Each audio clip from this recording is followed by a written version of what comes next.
Everyone, let's call this meeting to order. It is Tuesday, June 25th, our regular city council meeting, and it's also the meeting for the city acting as a successor agency to the redevelopment agency and the Rialto Utility Authority, as well as the Rialto Housing Authority. Madam City Clerk, roll call, please. Mayor Robertson, Present. Mayor Pro Tem Carrie Saddles, Present. Councilmember Baca, Present. Councilmember Trujillo, Present. Councilmember Scott, Present. City Attorney Eric Bell, Present. Interim City Manager Mike Milhouse. Present. All right. Well, with that, I will ask our council if you would be so kind as to lead us in the closed session. Mayor, I'd be happy to do that. We have two items of anticipated litigation on your calendar for today. That is the sum total of all of our closed session. I do anticipate that one of the items may take some amount of time. And that's it? That's it. Well, it appears that there's no one here for public comments at this moment. So, knowing that, let's entertain a motion to adjourn. Session. Okay, it's been moved by Councilmember Trujillo and seconded by Councilmember Baca to move to closed session. Any objections? Hearing none, we're in closed session. Thank you.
Good afternoon, everyone. Good evening. I would like to welcome you to the Rialto City Council regular meeting. Today is Tuesday, June 25th, 6:30 p.m. And this is the regular meeting of our City Council, as well as we act as the successor agency to the Redevelopment Agency and and also the Rialto Utility Authority and the Rialto Housing Authority. And so with that, I'd ask our city clerk if she will do roll call, please. Mayor Robertson, Present. Mayor Pro Tem Carrie Satters, Present. Councilmember Baca, Present. Councilmember Scott, Present. Councilmember Trujillo, Present. City Treasurer Ed Correa, Present. City Attorney Eric Bell, Present. and Interim City Manager G. Michael Milheiser. Present. Thank you. Okay, now I would ask everyone if you would, those that are sitting would stand and join Councilmember Rafael Trujillo as he does the Pledge of Allegiance. And then please remain standing while we'll have the invocation by Pastor Jose Vendel from Rialto United Methodist. I'm sorry. So with that, Please put your right hand over your heart. Ready? Begin.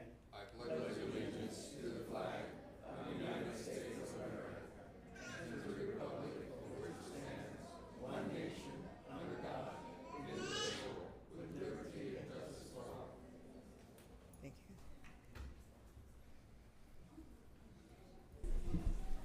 Good evening, Pastor. Gracious and loving God, Creator, we pause for a moment to be reminded of your grace, your power, and glory. As we gather here, we pray that you bless our city council and the mayor and the items that we have on the agenda, that your wisdom will be with all of us as we reflect on what we need in our community. Bless us, we pray in your name. Amen. Amen. Thank you. Please be seated, everyone.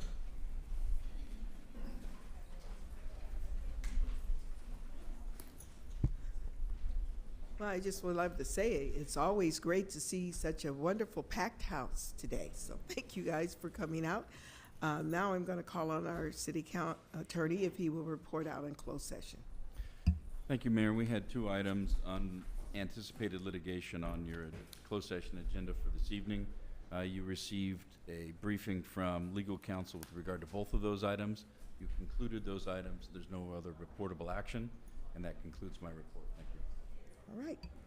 All right, thank you.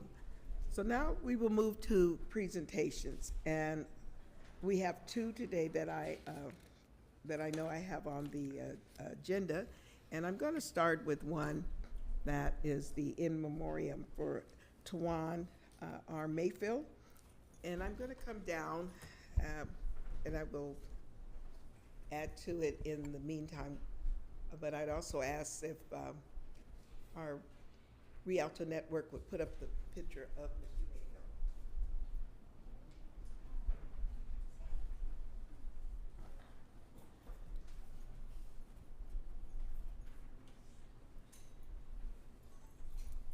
For everyone that's here and in the audience, and Tawan's number of family members are in the audience with us, I wanted to take the opportunity to share this memoriam, a special memoriam, because oftentimes a lot of people that we recognize are some of our residents that have lived a full life and made a lot of contributions, enjoyed their life, and probably even became a veteran. But this one's really close and touching to me because Tawan was born in September 7th, 2005, and he lived here in Rialto in his early years, as first in preschool, Rialto Christian Preschool, and also then he did Hugh Banks Elementary, and he also did, I want to say it was Kolb Elementary when, with his mother and them. And so I want the mother to stand up because she also grew grew up or was in this community, and his fathers. But come up here with me while I read this about Tawan. Tawan was in the Navy. He was always a wonderful, lively, laughable, good guy, get along. He had a beautiful service. But Tawan, I just want to say, Mayfield, I'm going to read a little bit. As a cherished son, brother, grandson, nephew, cousin, and friend, he tragically passed away on May 5th, 2024, at the young age of 18. He was born in Fontana, California, as most are, and to Shante Dixon and Tawan Mayfield Sr. Tawan was a radiant light in the lives of all who knew him, including myself. His green eyes, infectious smile, and larger-than-life personality left a lasting impression on everyone he encountered. His unexpected departure in a car accident in San Diego, California, has left an indelible void in the hearts of his family and friends. And I want to say it was a single car accident, and he was on his way back to his workstation, duty station in San Diego, where he was stationed at Coronado in the Navy. Tawan grew up in Rialto, California, with his mother, Shante Henry, and stepfather, Ralph Henry Jr. He has two brothers, Ralph and Sean Henry. The family later relocated to Paris, California in 2017. Tawan was fortunate to grow up surrounded by adoring grandparents, Valerie and Mark Dixon, Wanda and Daryl Mayfield, father Tawan Mayfield Sr., his siblings, Cameron, Denon, I think I see it, and Tri Mayfield, and a host of aunts and others, aunties and uncles and cousins.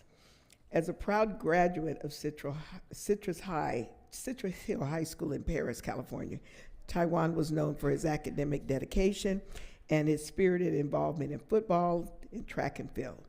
His passion for life was contagious, and he inspired his peers with his enthusiasm and his determination.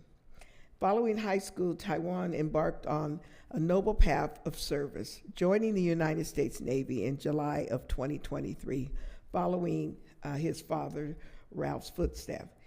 He was the youngest aviation apprentice stationed at the Helicopter Sea Combat Squadron, number 3, at North Island Naval Air Station in Coronado, California. In his 10 months of service, he showed an unwavering commitment to his country and exemplified the values of honor, courage, and commitment. His absence will be greatly felt by his fellow sailors and all those who have the privilege of serving alongside him. More than anything, Tawan was a family-oriented person. His love for his family was evident in every action, from his helpful and supportive nature to his caring and generous spirit.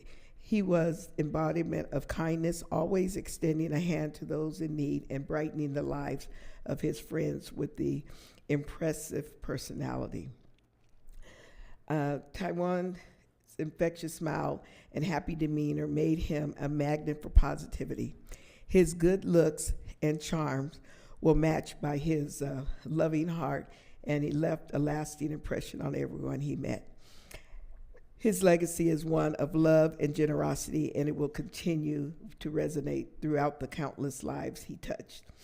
Words like loving, generous, and kind barely scratch the surface in describing Tawan. He was a beacon of light, a source of strength, and a pillar of love in the community. To know Tawan was to know the true meaning of a friendship and family. And we presented this memoriam.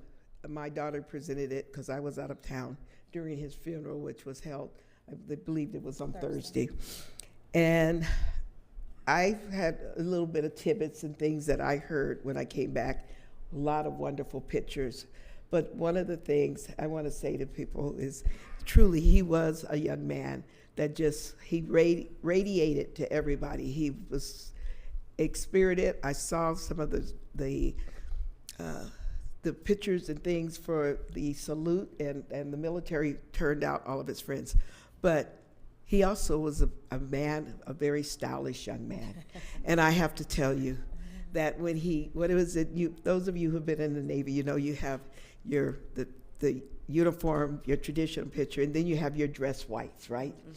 So I've heard that Taiwan, when he came out one day with his dress whites, he had all of that on, but he also had him a Louis DeVal, backpack that he was, a shoulder pack that he came out with, and everybody was like, in the lineup was, that's not standard uniform, but he was, you know, still adding his own, I'll say his own twist to a military uniform. So I just wanted to, again, we gave them the formal one with plaque, but I wanted to take the time to read it and say to them that I know we certainly missed, but he touched all of our lives. And I know it's hard for you now, but I want you to, you know that you grew up here, everybody, you were in this community, he was in this community. Like I said, it was Rialto Christian Day, Eubanks, and Kolb, and then you guys moved away. So with that, I'd like you, if you'd like to say something about him or any of his friends, and if your family, would you please stand? Some are already standing in the back, but if the rest of you could please stand. Go ahead. I would just like to say on behalf of my wife and I and my family, we would like to thank you for your support and admiration and acknowledgement at the services and today. Thank you. Thank you. That's fine. Yes. We will be also having a flag that will be a banner that will be put up in honor of him, of the family, and I will be putting that, as well as there will be a flag. I did hear from Mayor Patricia Dawson in Riverside, and there will also be, we will go through the process to put a flag up. So, I mean, he had family and extension throughout the Inland Empire, and we will miss him, but everybody will remember him, so thank you. Appreciate it. Thank you so much. Okay.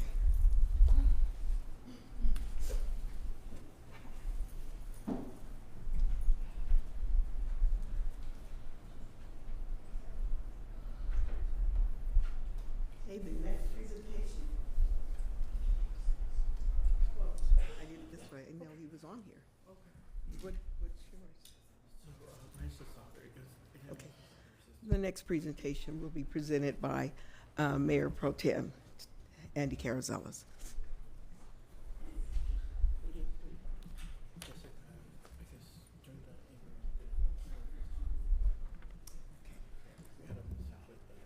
Good evening, everyone.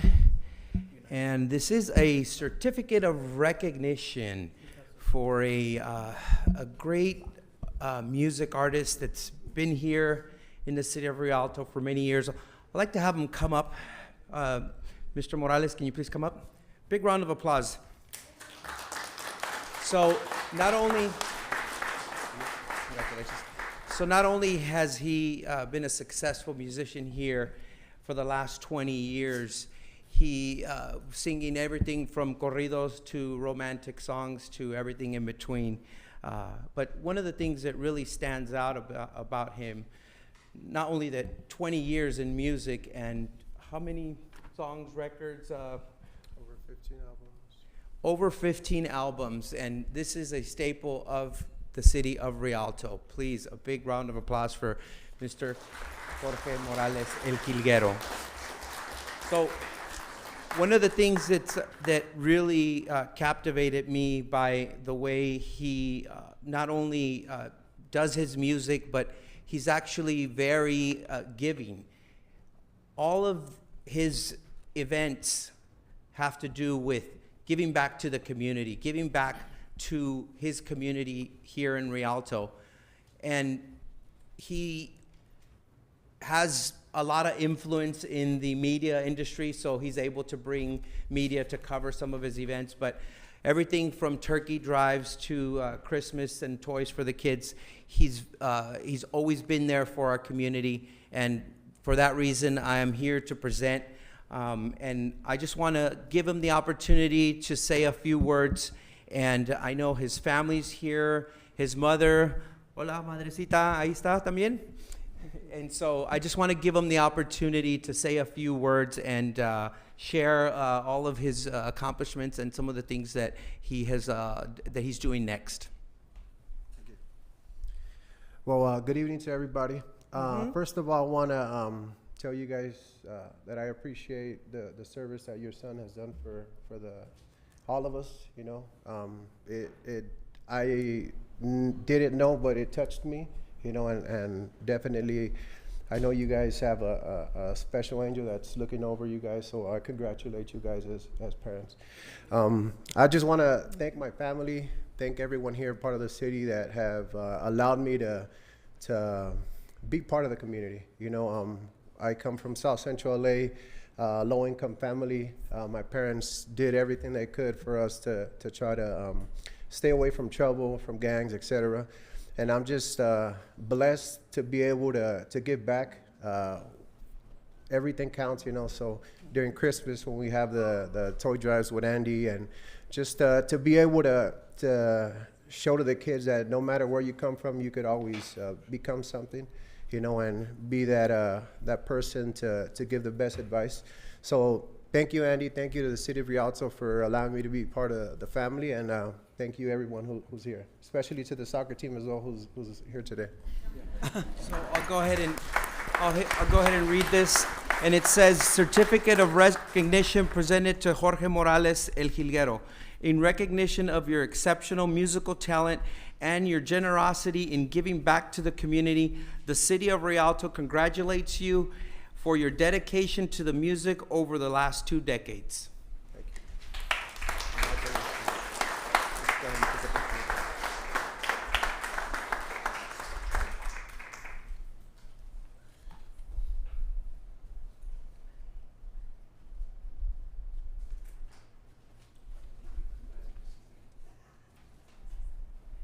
And one last word, I would like to acknowledge that both my parents are here.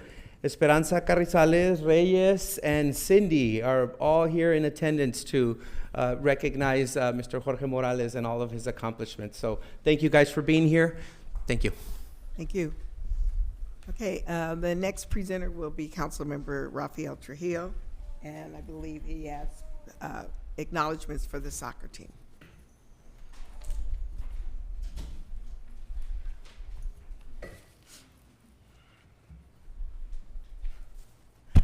Good evening, everyone. Before I continue, I just want to recognize 2 elected officials that are out in the audience here. We have Calvin Moore with the West Valley Water District. Thank you for joining us. And Evelyn Dominguez from the Rialto School Board. Thank you. So tonight I wanted to recognize an amazing group of athletes in our city who have accomplished so much in the last tournament. I believe it's District 5 of the Cal South title.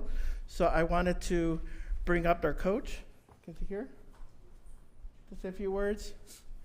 Just wanted to have him kind of talk a little bit about some of the, a little bit about the tournament and what you were able to kind of accomplish. And the kids are here as well, but I wanted to give you the opportunity to say a few words. All right. Thank you. Good evening, everyone. Thank you for the invitation out here today. If I can speak a little bit about our soccer team. So they play for Rialto Youth Soccer. It's a program that was going on for the spring. So it's a co-ed group. They competed all season, and the end of the season tournament resulted in a total of 6 games over 3 days. So these kids played, they competed, they've learned some lessons that definitely can't be taught in the classroom that are learned on the field, and that we're thankful for the opportunity. But the kids, their final game was at Cope Middle School, and the game's going on, it's about 5 o'clock. Great battle going back and forth, and unfortunately the sprinklers turned on. So the sprinklers turned on because Kolb has them timed. So in the middle of the game, parents are trying to cover sprinklers, trying to continue with the game. So the game gets moved to another field, and they continue the second half. It was a very close game. Game went into overtime. Kids were super excited. Parents, I think the whole school at that point was watching them, and went to both periods of extra time, and it ended with penalty kicks. For soccer, that's the only way that they decided at the end. And this team that was called Newcastle, they were victorious, and they really deserve our praise.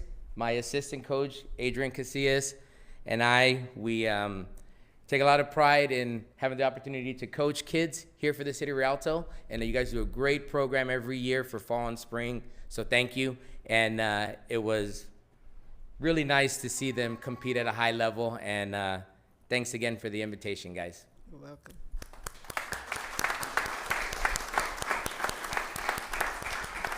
So to commemorate their win, we have a certificate from the city of Rialto, from the city council. It says recognition of your sportsmanship and athletic contributions as a member of Newcastle United. The city of Rialto congratulates you on your team's victory and winning the Cal South District 5 title for the spring season. It's signed by our mayor and all of us here at the Rialto City Council. So I wanted to present these to all the students. If you'd like to come up. We have Bruce Dominguez. All right.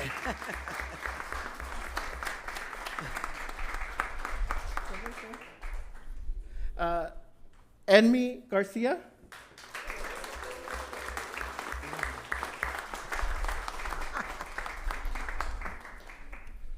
Kimberly Garcia.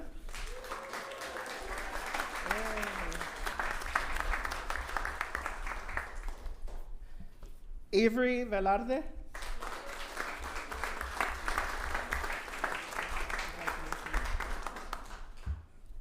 We have Mia Alvarado.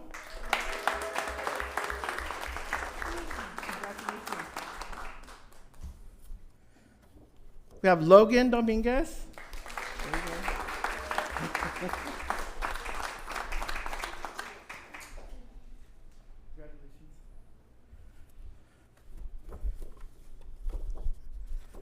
Remy Jimenez.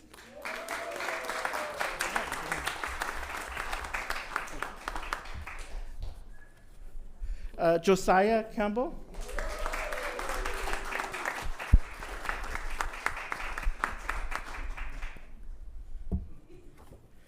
Javier Raso.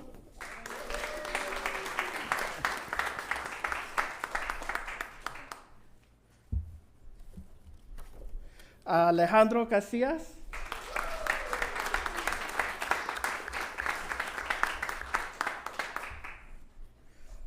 Josiah, oh, we got him already. Our coach, Ruben Jimenez.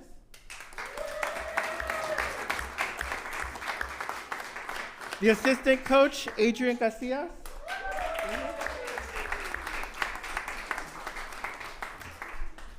And the team mom, you know, we always need a team mom, right? Lisenda Jimenez. I was going to ask my colleagues, you know, we've had championships here in the past. We've all kind of come down. I was wondering if you guys like to join me up here for a picture with the champions. Okay, champions. Woo.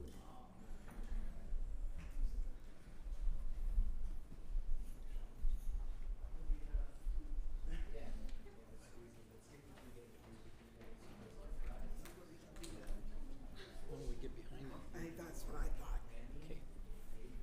Andy, let's get behind him. We're gonna get behind some of you.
right.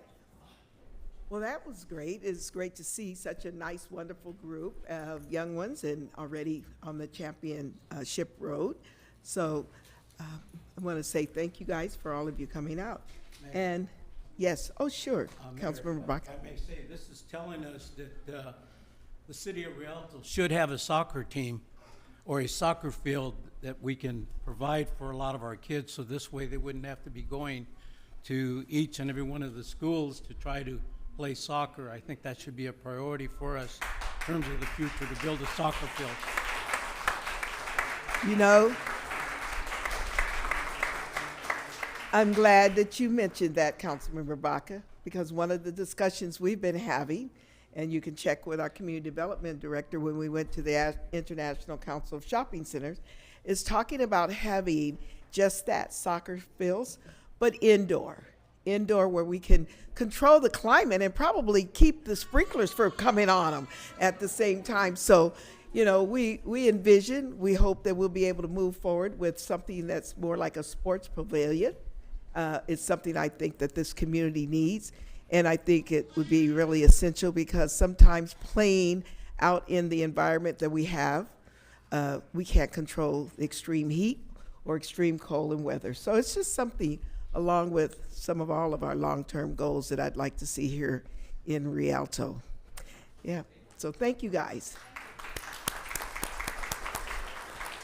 And I have one last thing I just want to share because unfortunately June 11th I wasn't able to be here, and I just would like to say I doubt if Gabe has the ability to put it on the screen right now. But I also was from one of our residents, Miss Mary Baboom. She sent me a copy of her son, who was featured in the American Connections media outreach for the Navy. And so again, while I really feel the loss of Tawan, I do want to say that there is a featured article of a young man who also grew up and graduated from Rialto Unified School District. And he is also in the Navy, and a Rialto native serves aboard Navy warship in San Diego. I won't take the time to read it, but I did want to acknowledge this for Ms. Paboom. Her son is, he is the mass communication specialist. Let me see, I'm sorry. He graduated in Rialto High School in 2007. So it's Petty Officer First Class William Paboon, native of Rialto, California, and he serves the U.S. Navy aboard the USS Tripoli, operating out of San Diego. So I will post this on social media, and hopefully people will have an opportunity to read about another young, dynamic young man in our community that's also currently serving. So with that I believe concludes our presentations. Again, I want to say thank you to everybody who has taken the time to come out. And now we'll move on into oral communications. Madam City Clerk, anyone for general oral communication?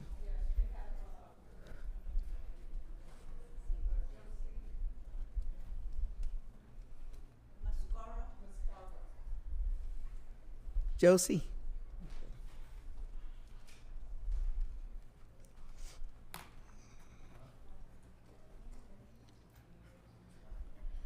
Thank you, and I appreciate that my name is not very easy or common, and but to pronounce. And I always do say, if you can say Socorro, you can say Mascoro.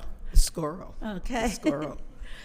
And so, good evening to you and to fellow members of the community. This is a great day to witness such a crowded room with so many presentations and honors and recognition to well-meaning folks and kids growing up to be a part of it. And so we need a bigger city hall and a new park. Yes, we do. Absolutely. Yes, so I hope that would be in the works soon. Maybe the future developers can help with that. I do want to thank you, though, that on March 26th of this year, my husband Joe Mascoro was honored. And I thank Ed Scott, a dear friend, and councilman, and all of you council members that signed the documentation and delivered this beautiful framed. It means so much to me and the family. It's been very difficult without him. But when I saw the meeting, it was a replay after the meeting took place.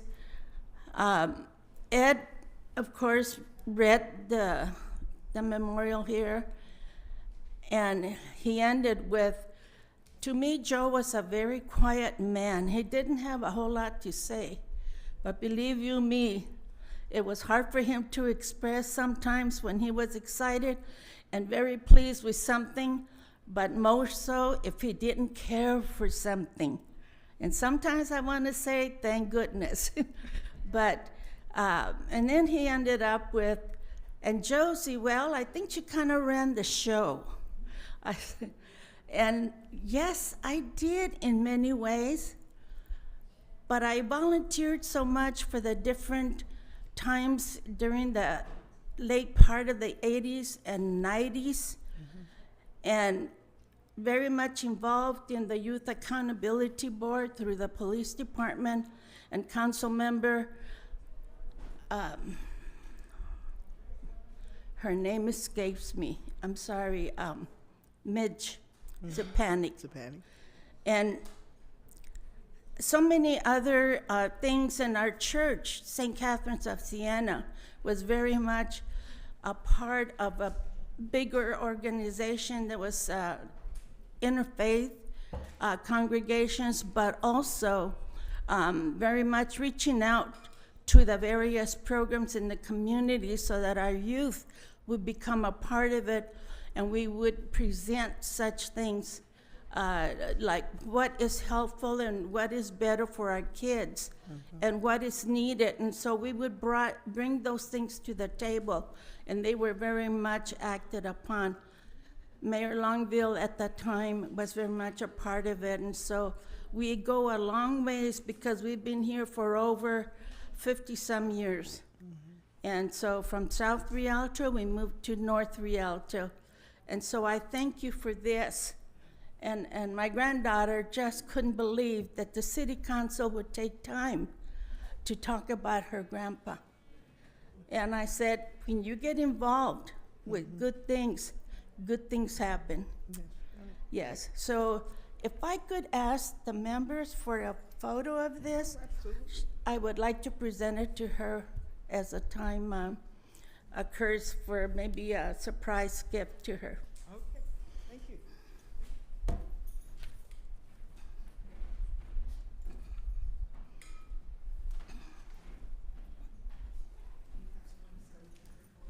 Should we get somebody to take the photo? I'm sorry? You have someone to take the photo for you? Yes, sir. Oh, okay. Nice. Thank you. I love that garage. Thank you. Okay, over here. Oh, right here? Okay.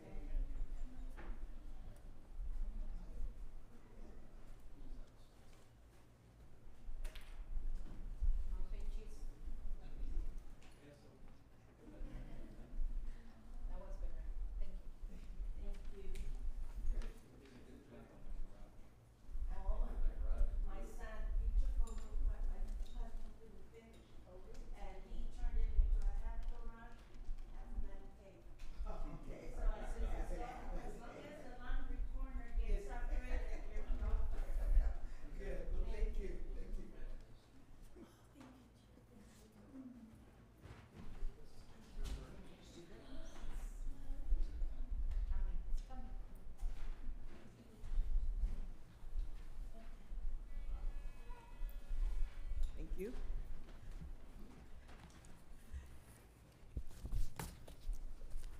Trust me, a new city hall is on the to-do list.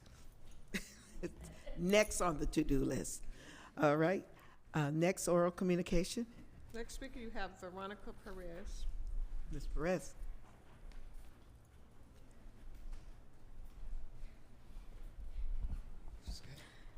Good evening.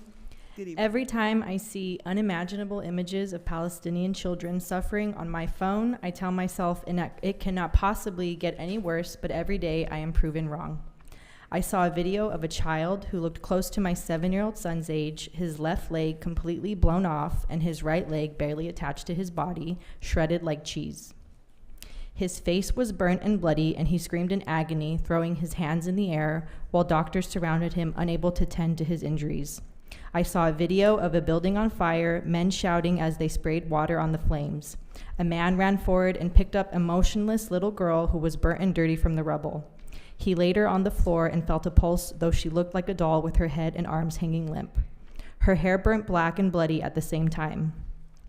I've seen babies burnt to a crisp, babies with parts of their stomachs popping out of their skin, babies wailing on hospital floors with blood trickling from their limbs, and babies wrapped in white cloth who look asleep, though they will never open their eyes again. How depraved is it that in this world, death is the only solace for these children? It is very demoralizing coming here and speaking to all of you because I get the sense you are more offended at me asking you to pass a ceasefire resolution than of the children suffering incomprehensible pain because of the actions of our government. The actions of our government caused another active duty service member to resign after serving for 16 years.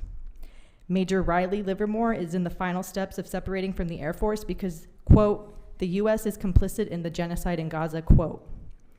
In a news article published by The Intercept, an anonymous service member planning to resign states, quote, I would do 20 years if our country didn't use the armed forces to commit war crimes and violate international law at every step, quote. Mohammed Abu Hassim stepped away from his 22-year career in the Air Force after his aunt was killed in an Israeli strike and left other family members and neighbors injured. On his decision to leave, he said, quote, I can't serve an administration that disregards facts and denies U.S. and international law to defend and enable such horrific violence. What we should really be asking here is why my aunt's life and the lives of innocent children were considered so worthless that they could just be considered collateral damage, quote. If you don't like me for showing you the truth or think I'm crazy that I'm wasting your time, listen to other service members who are telling you exactly what is going on. Listen to the families of the hostages who are demanding that Netanyahu accepts the current Security Council resolution that mandates release of all hostages and complete ceasefire that Hamas has already accepted. In a joint article, they write, quote, there was one man preventing 120 families from being reunited and from bringing their loved ones home to proper burial. That man is indicted Prime Minister Benjamin Netanyahu. We, the families of the hostages, want a hostage release deal. We know full well that a deal and a cessation of military hostilities is the only way to get everyone back home, end quote. Do you hear them? According to Save the Children, 20,000 children are missing in Gaza, either trapped beneath rubble, detained, buried in unmarked graves, forcibly disappeared, or separated from their families. According to the most recent IPC report, a high risk of famine persists across the Gaza Strip, with 96% of the population facing high levels of acute food insecurity through September. The report details families exchanging their clothes for money or picking up trash to sell in order to purchase food. More than half also reported that often they do not have any food to eat, and some households go entire days and nights without eating. Think of the children in your life and how you would feel if they had nothing to eat for days. My guess is such a sight would probably break your heart. Why do your hearts not break for Palestinian children? Mayor Robertson, I hope you were able to discuss the need for a ceasefire resolution in Palestine with Pete Aguilar during your visit to DC, but my guess is you chose to forget about the atrocities and human rights violations taking place from the Biden administration, from their unwavering support. The city council's silence while our government supports the genocide is deafening, and as a service member who wore the uniform, who has family members who are active duty military, this foreign policy is going to get somebody killed. And I'm asking you to at least talk to me and not ignore me. But you don't even consider. When I email you, when I come here, you have my information, and I'm being dismissed. So I'll keep coming, and I will keep presenting you the facts, and you can keep ignoring me. But that just shows what this country thinks of service members when I'm in good faith trying to have dialogue with anybody who will listen. Thank you for your time. Is that it? Or Yes, communication? everyone else has, fill out for a tab item. Tab item, Yes. right? All right. Now we will look at anything that needs to be removed or continued, or anything that is a item that somebody would like to pull to discuss. I want to just comment on F3. I have some questions. F3.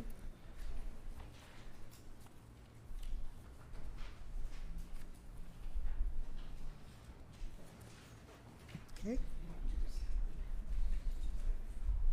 Anything else?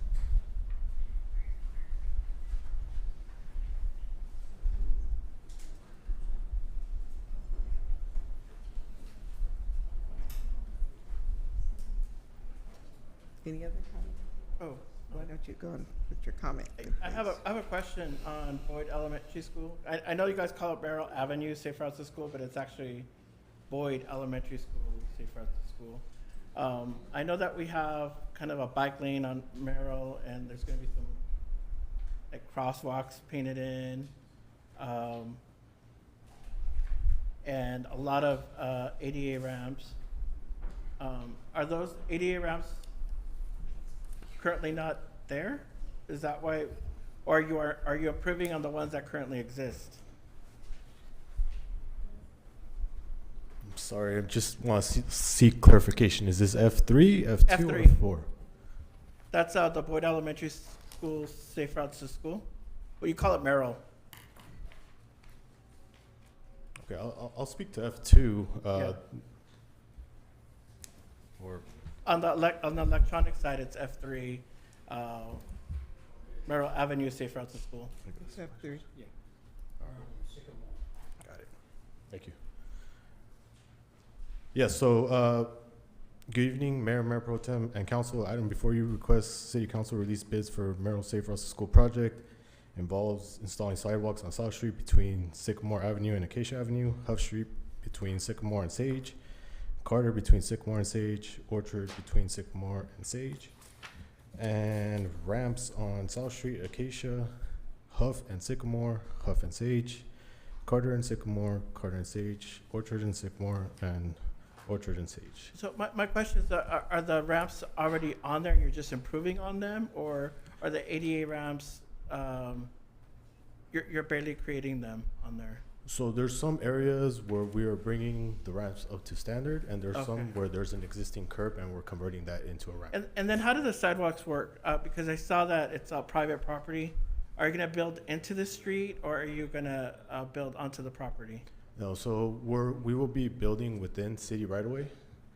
The property line does not extend all the way to the curb. Okay, got it. Okay. I was just looking at some pictures, and I was just wondering, if the streets are kind of already narrow, but if you're already gonna be building on the edge of the property, as you mentioned, the city property. Yes. Okay. I just had questions because it looked really narrow for it to add sidewalks. Thank you.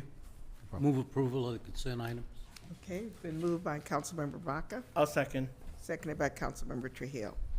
Any objections, questions? Hearing none, that motion carries. Now we'll move into tab number 1. And tab number 1 will be presented today by Mr. Alvarado.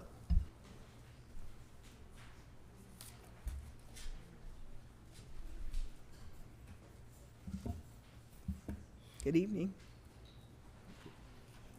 Good evening, Mayor, Hi. members of the City Council. Get that PowerPoint popped up here. There it is.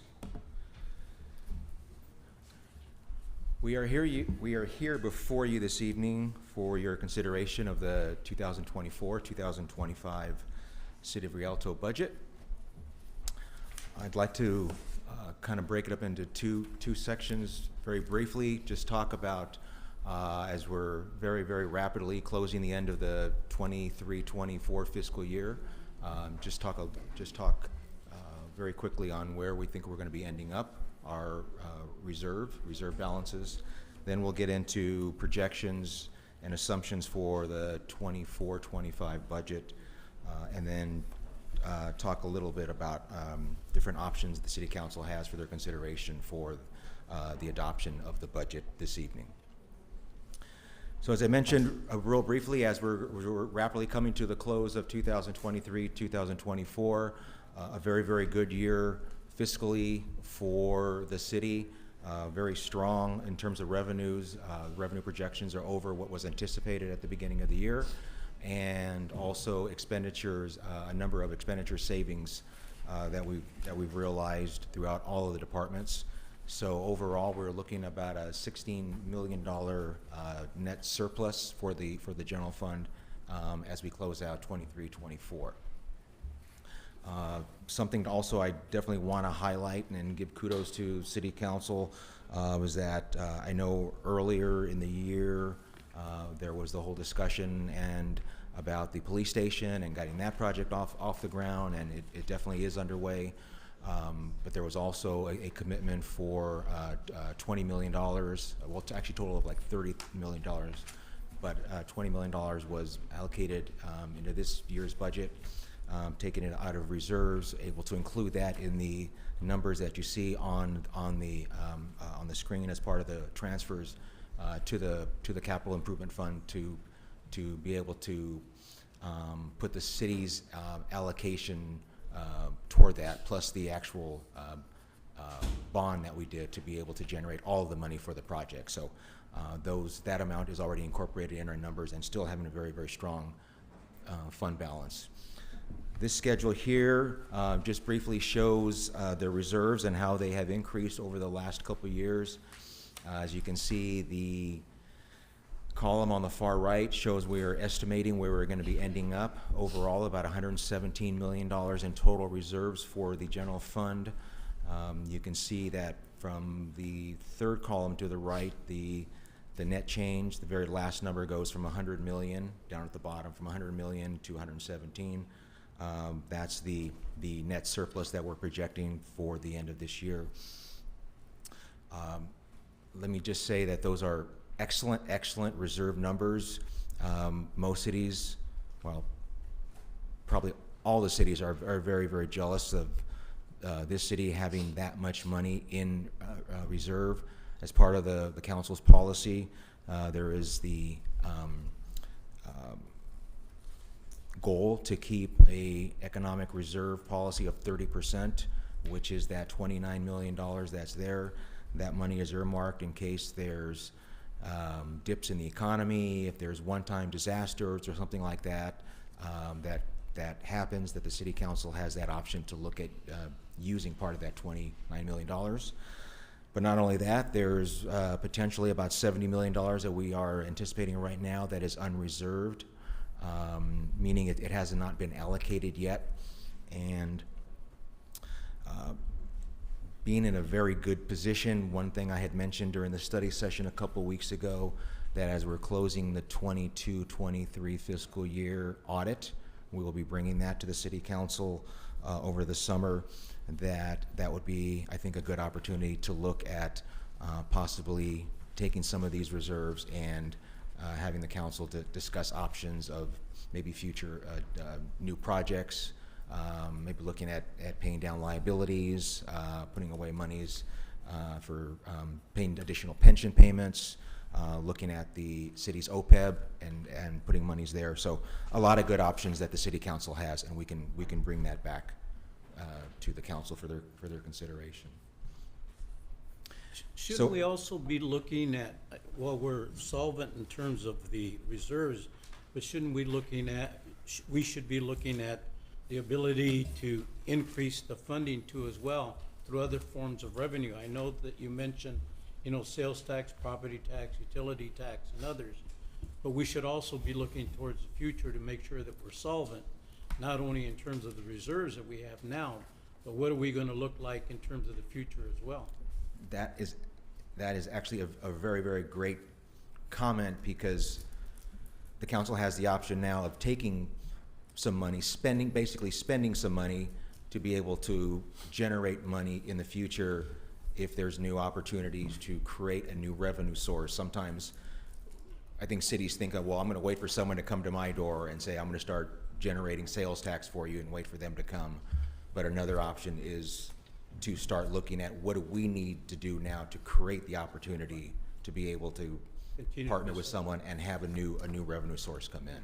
So that is definitely another option that can be considered, and that's more of a long-term, where you come up with the idea, then you think about how do we implement it, how do we create the environment for that new revenue source to come in. Retail, Yeah, it doesn't have to be just can we get a new store in. yeah. It can be something else that will generate money for the city. So we will now go into the 24-25 budget. The budget that we are presenting to council tonight is balanced. Yay! That's always step one, that we want to bring numbers in front of the city council that our revenues are either equal to expenditures or are they going to be exceeding expenditures. The budget we're bringing for you this evening, the revenues are exceeding the expenditures by about $3 million. So that is excellent news, which obviously gives the city council options to look at other expenditure options, other programs, if that's their desire right now, or we can always do it at a later time. I'm a big advocate of always saying we adopt the budget on July 1st, and it pretty much is going to change on July 2nd, meaning assumptions can change, and we can be here every 2 weeks with different assumptions and different opportunities to make changes to the budget. So it isn't adoption and then wait till mid-year, because sometimes mid-year just seems a long time away, but there's definitely twice a month options to come back, or even more actually, to come back to the city council for different ideas and different things to incorporate into the budget, and also maybe take out of the budget if something is happening that we're looking at, something is slowing down. If a revenue source is going to go away or something like that, we can always make pivots there too. The budget is also, as I mentioned about the operating reserve, the budget that we are presenting still will have the reserve balance, the 30% goal that the city council has set. All of the revenue projections that we have incorporated are what I feel very conservative on our revenues, knowing that there's potential for slowdowns in the economy, whether it's local, whether it's countywide, or whether it's statewide. So those estimates have been built in. As we are adopting our budget, the state is going through their budget. I'm happy to admit that our process is a lot easier than theirs. They're having to do a lot of discussion and trying to figure out how to get out of a deficit. The good news for local agencies is that there is no immediate impacts in terms of the state wanting to take money away from local governments. So I think we've all been there, done that for a number of years in our career. So there's none of that on the horizon right now, but obviously something we always need to be paying attention to if the state wants to come knocking on our door. Another component of the budget process, a little bit more of behind the scenes, as part of the process, we do a GAN limit calculation, which basically sets a dollar amount of how much revenue we can put into the budget to match against what our appropriations are, what our expenditures are. For the 24-25 year, going back from the current year, going back, the city was starting to hit up against that calculated threshold because our revenues here have increased dramatically over the last few years. Fortunately, in the state guidelines, there are two options in terms of doing the calculation of what that limit is. And for the 24-25 year end, going forward now, we changed the calculation. We can go back and redo and reset the actual calculation, which allows us to increase our limit, and we don't have any issues with having to look at the amount of revenues that we can put into the budget. So all is good with the GAN limit calculations. Real briefly, as we get into the general fund revenues, major categories, obviously, as we talked about a couple minutes ago, property tax, sales tax, utility users tax are the three biggest charges for service, and the other taxes category are also in the bigger make up most of the general fund revenues. I'm going to talk briefly about the first three, as they make up over 70% of the revenues. This chart here illustrates that. Very happy to see that Rialto has a very diverse base. A lot of cities rely on usually only property tax or sales tax. Rialto has a strong base for both sales and property tax, and also the utility users tax adds another nice component to that. So it's a very strong base that makes it a little bit more resilient to economic changes. Our property tax calculations, again, very strong and stable growth. I really like property tax because it's always been, it's very strong. You can pretty much look at any city. Now maybe you take 2008 and that time out of the thought process when we had the housing bubble crash. But when you've got a good steady base and a lot of residential homes, there's a very consistent growth rate of property tax, and definitely see that here in Rialto. We've had strong growth. We are slowing down that growth for next year, being more conservative and just projecting a 2% growth rate for our growth. Long-term growth could easily be closer to 3-4%, but we're going to stick to 2% for right now.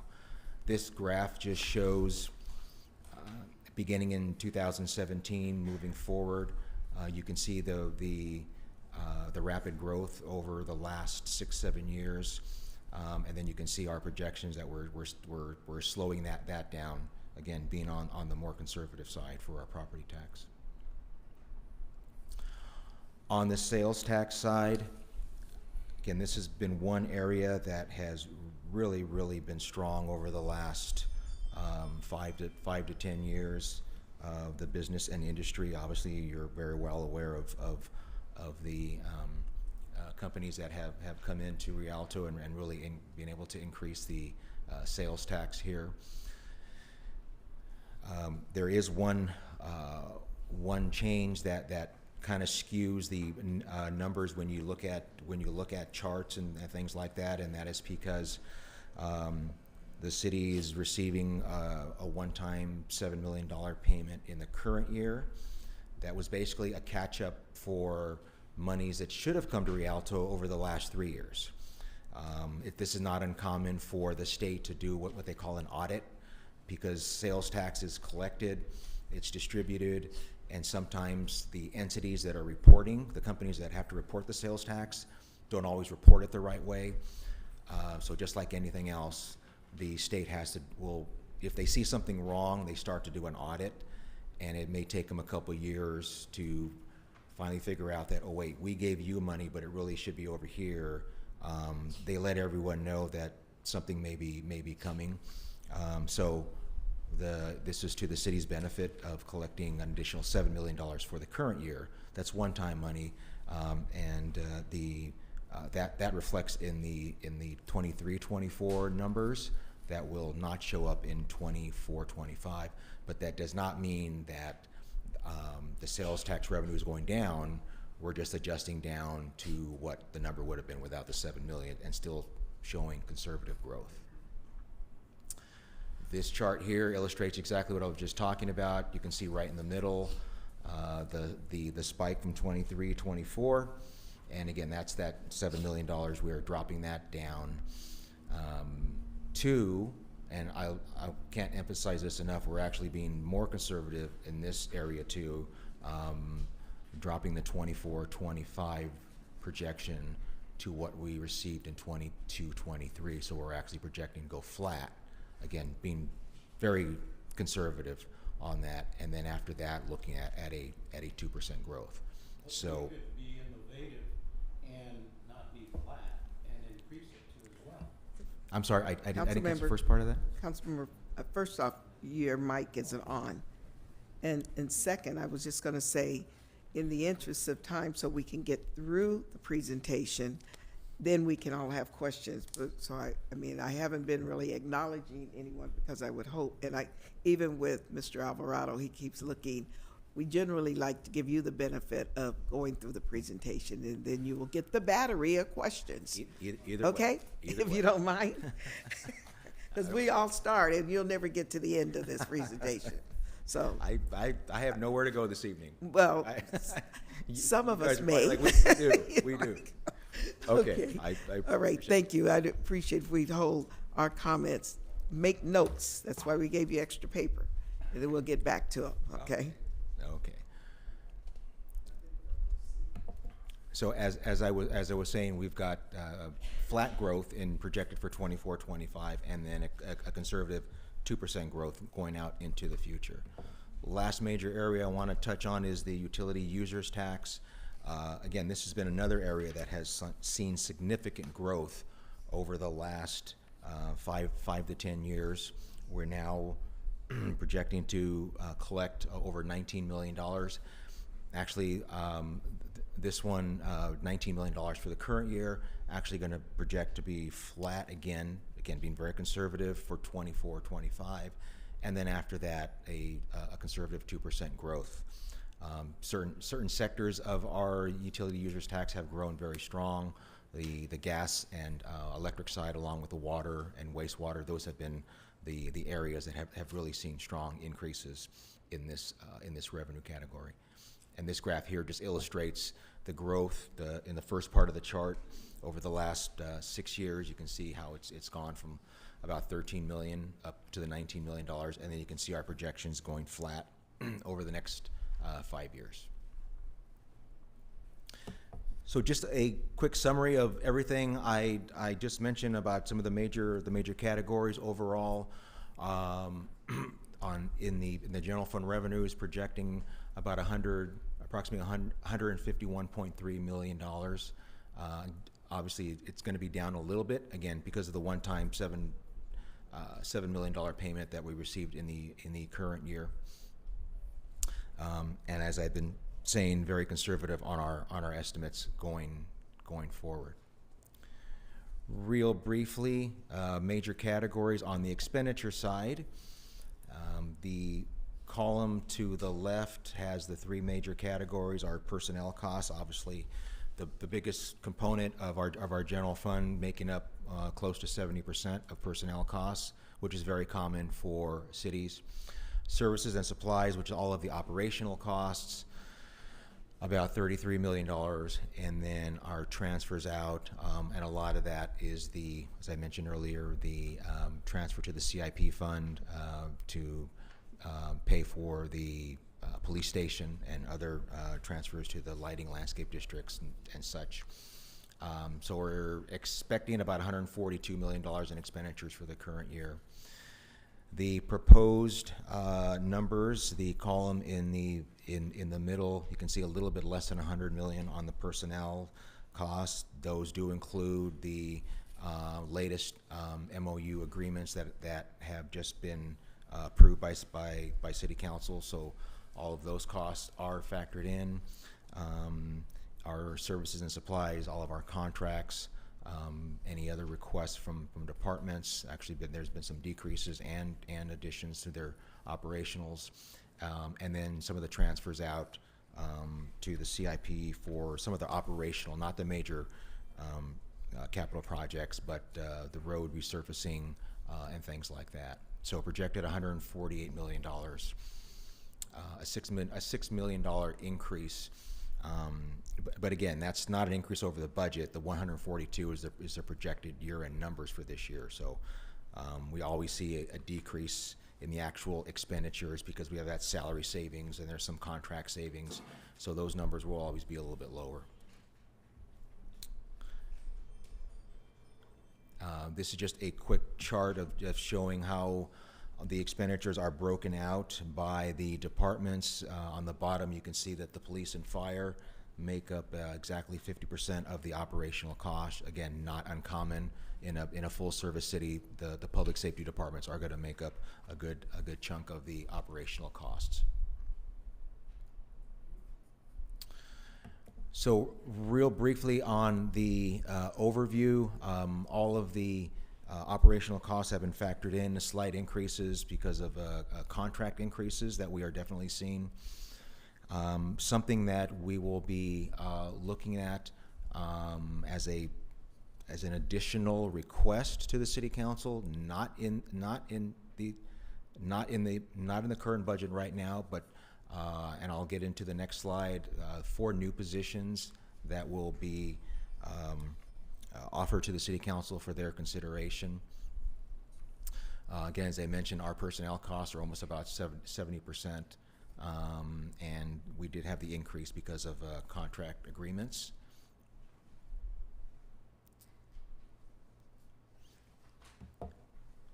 So, just taking a step back, the budget that is presented to the City Council right now, general fund, $151 million in revenues, $148 million in expenditures, anticipated surplus of approximately $3 million. So, an excellent position for the city to be in on the general fund side. A supplemental request that is being brought forward, I just mentioned. There's 4 positions, a cost of about $915,000. This was discussed at the budget study session. Those positions have the number of positions that was discussed at the study session are being pared down to this request here. Obviously, all of the new positions are focused on being able to increase customer service and efficiencies to be able to provide more and more efficient services to our community. The staff report includes narratives on all of the justifications on those positions. So in summary, as I just mentioned, the general fund, $151.3 million, expenditures $148.3, so an excellent position of having a $3 million surplus. An option for the City Council to consider is the additional 4 personnel requests of $915,000, and it doesn't have to be those 4. It could be up to those 4. Overall citywide budget, $261 million. Again, good news, all of the city funds, all balanced, that we will be presenting as we get into the 24-25 fiscal year. So all of those other funds have stable revenue sources and can meet all of their financial obligations. So that's where we stand right now. What's in front of the council is the option to adopt the resolutions that are part of the staff report that would approve the 24-25 budget. The current staff report has no new positions in it, and again, it will show that the budget will have a $3 million surplus going into the next fiscal year. The council could modify the budget if they wanted to, if you wanted to entertain any of those new positions. Implementing all of the new positions, again, would cost a little over $900,000. The budget would still be balanced. The surplus would not be $3 million, it would be closer to $2 million.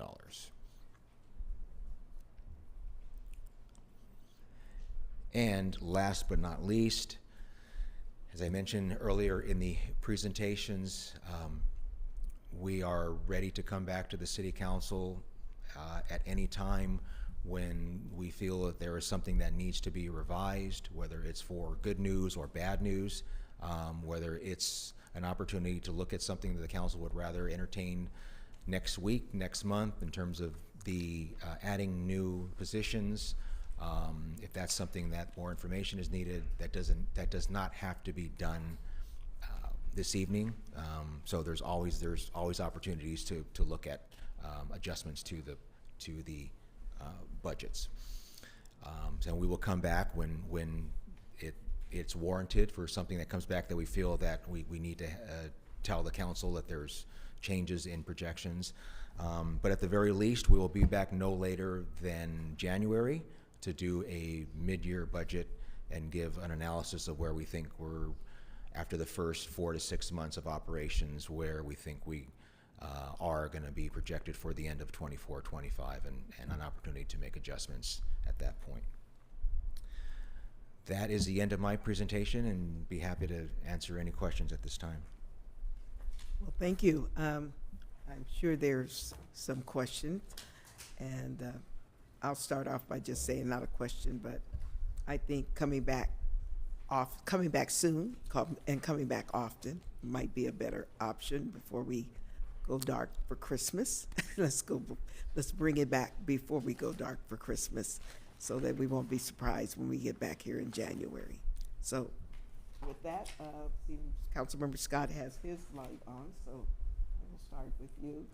Thank you, Madam Mayor. Can you explain to me what the 4 proposed new positions are?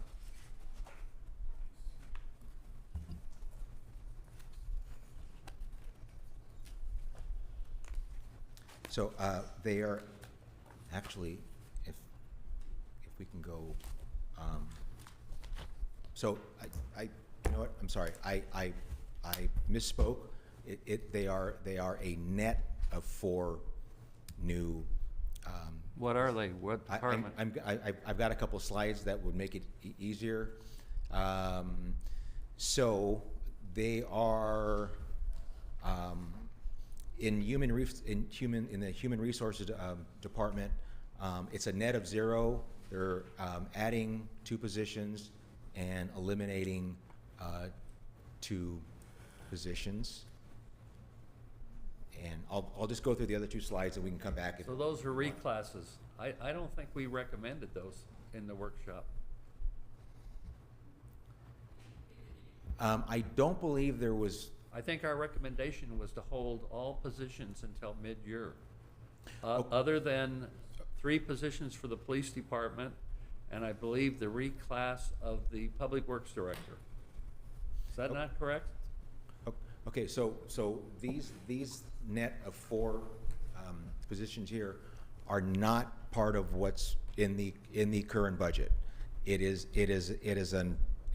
another option if the council wants to entertain any part of adding any of these positions here, but part of the net 4, and I'll just go through these slides so we can kind of get this all divisions on the kind of out there. So this is actually a net of 0 here. It's adding 2 and eliminating 2 in the. But those are reclasses, correct? No. In the HR, You have 2 up there. We're adding an HR risk management manager and adding an analyst, and eliminating a senior analyst and eliminating. So we're laying off 2 employees and opening up to hire 2 new employees? No. They're promoting. They're reclasses. No. The eliminated ones are, unless they're vacant. Yes, yeah. Okay, so those are vacant spots. So those positions are eliminated. The new positions are. Okay, but I don't think you heard the direction of the city council at the workshop, which was to hold all positions with the exception of the 3 that were approved last year for the Rialto Police Department and the Public Works Director. I think everything else, the direction of the council was to hold those positions until December, when we have a chance to do our mid-year evaluation and see what financial condition the city is in. We've taken personnel costs and increased them by almost $14 million in 1 year. Mm-hmm. That's in your numbers. Right, absolutely, you're right. Sales tax is flat. If you take out your 7 million one-time payment, sales tax is flat, and we have no idea what the state of California is going to do with sales tax, especially not with Amazon tax. I think that's very risky to say we just need to do business as usual. Additionally, we have a police department payment coming up. Do you know what that payment is per year? I believe it's going to be around 4 to 5 million. 4 to 5 million. And do we have any reserve to cover 2 or 3 years of a bad economy with that payment? Not currently programmed. Actually, in the reserves right now, yes, the city has healthy reserves. That if that first bond payment is coming up, I believe, in 28. In what category of reserves are you referring to that money being in? As part of that estimated $117 million, Yes.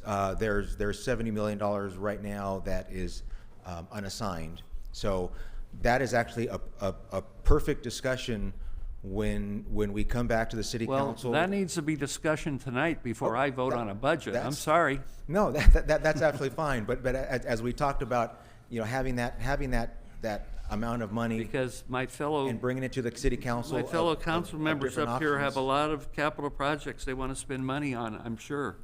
And we need to make sure, there's not very many of us that were here in 2008, but the mayor and I were. We saw what this city went through. We saw the layoffs that occurred. We saw the destruction of the city. And I don't think any of us want to go through that again. I certainly know the mayor and I don't. Absolutely. So I think we should be calculating that into all of this. Additionally, there's some issues with the water fund that we need to have a discussion about. Absolutely. So I just think we're missing a lot of things here. But it Okay. appears to me that you guys are just going to march forward, reclassifying positions and changing positions, and we keep getting top-heavy in this city, and I don't understand why. We're way top-heavy.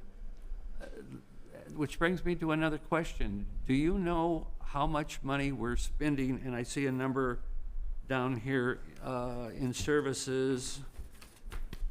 Do you know how much money we're spending in contract employment? Contract employment. Yes, sir.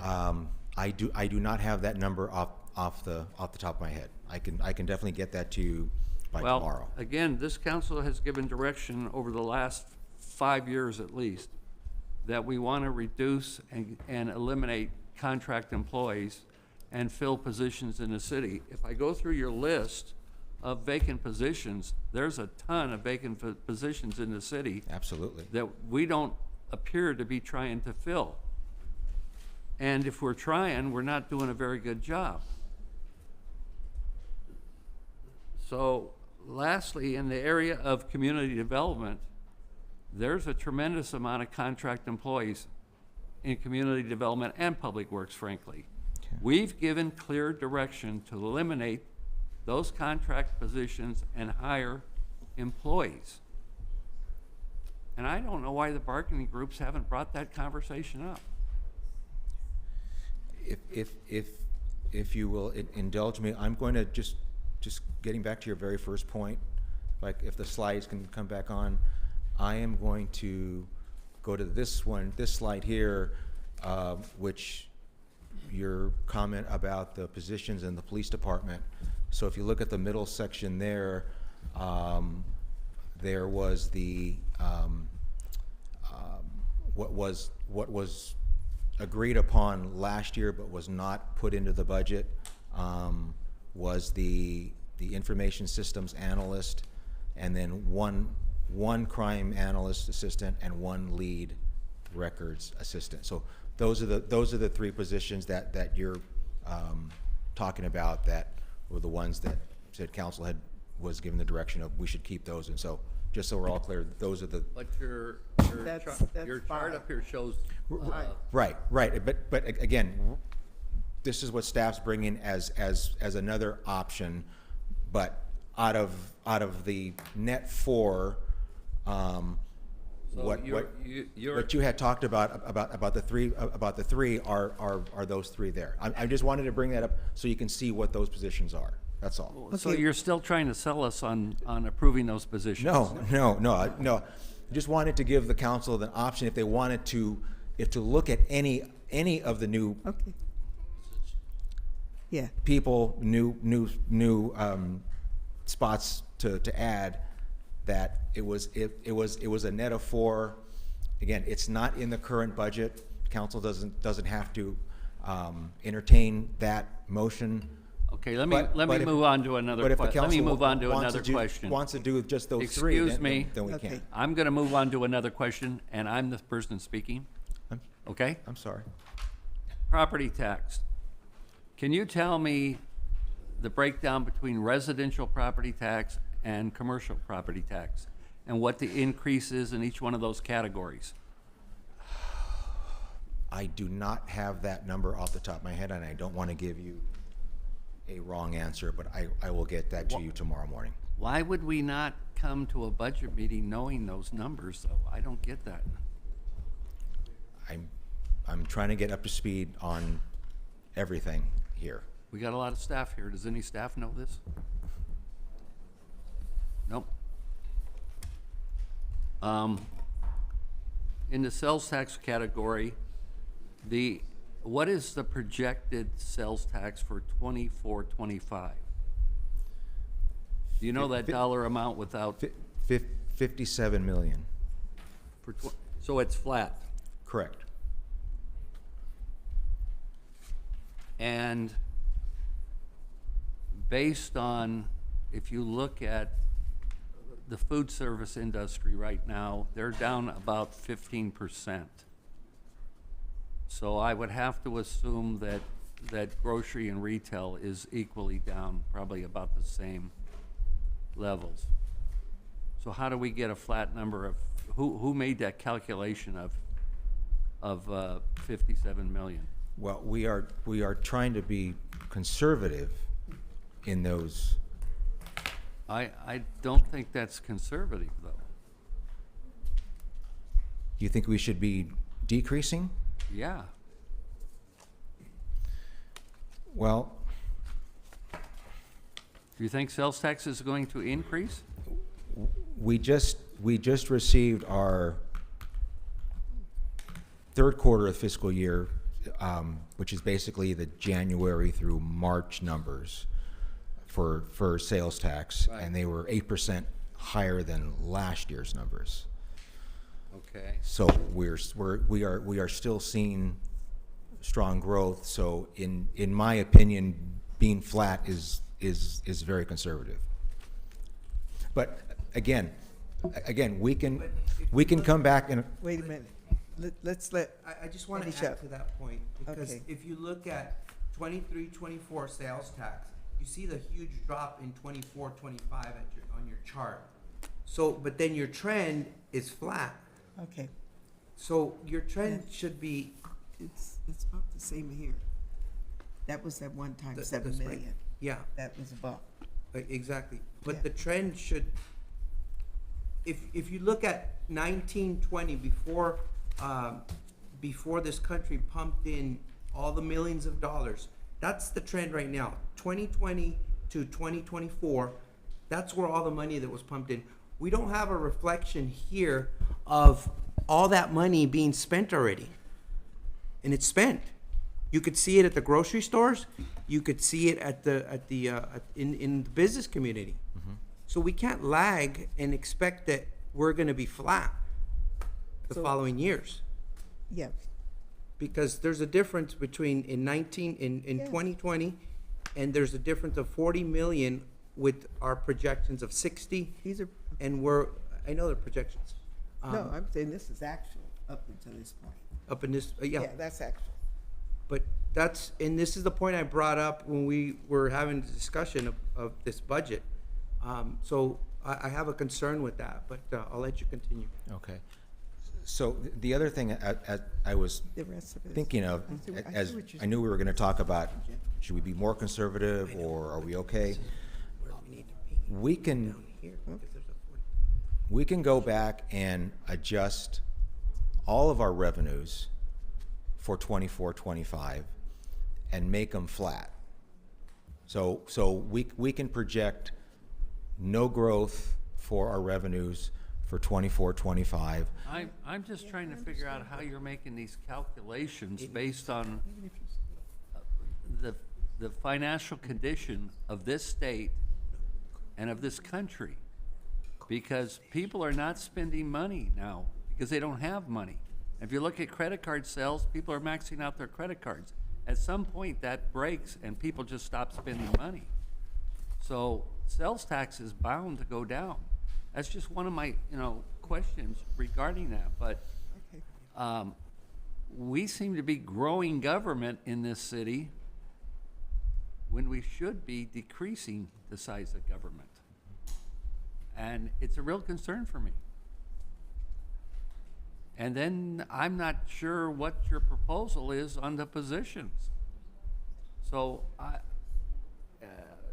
Mike, I hope you got some staff member here that can tell us what the proposal is for personnel.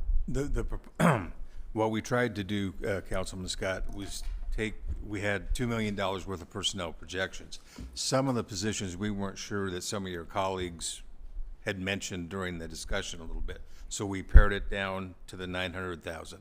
Of that, in case any of the council wanted to discuss any of those positions in those other departments. What we have tonight is the police department, those positions, and we would like to then have you consider our reorganization for Public Works, move the engineer into Public Works with Mr. Sullivan, and that one position is, which one, Tanya, do you remember? It's the, Does that It's- proposal? Excuse me, Yeah. it's the supervisor. Millhouse. Yes. First off, I think we need to stay about talking about positions and not persons in positions. Yeah. No, it was, yeah, okay, I agree with you. understand, It but was just the I department. And because I I didn't think think of this it. conversation is kind of going all over. I mean, even with trying to get the point on this piece that you put up by the police department, we were saying there was 3 positions, but when I saw it up There's there, 4. it was 5. There was 2, and 1. That's 5. Right. So I was just trying to ask, which of the 5 are we really advancing, or are we now going to 5? And so that's, I think, is beginning to be some confusing if we're looking at the numbers of 3, and then there's a whole other conversation in here about reclassing, eliminating positions that are on the books, which is, I think, what Councilmember Scott is talking about. We have positions that have been on the books, a position, a title, and we budget for it, but we don't ever fill it. Why do we need it? Now, I'm just gonna add one thing else, is that it's great to do the advancement. I'm not opposed to reclassing, but I'm very much opposed to when we start eliminating a worker position, because it leads to, for me, it leads to losing the sight of succession planning for people to come into the organization and grow and go up.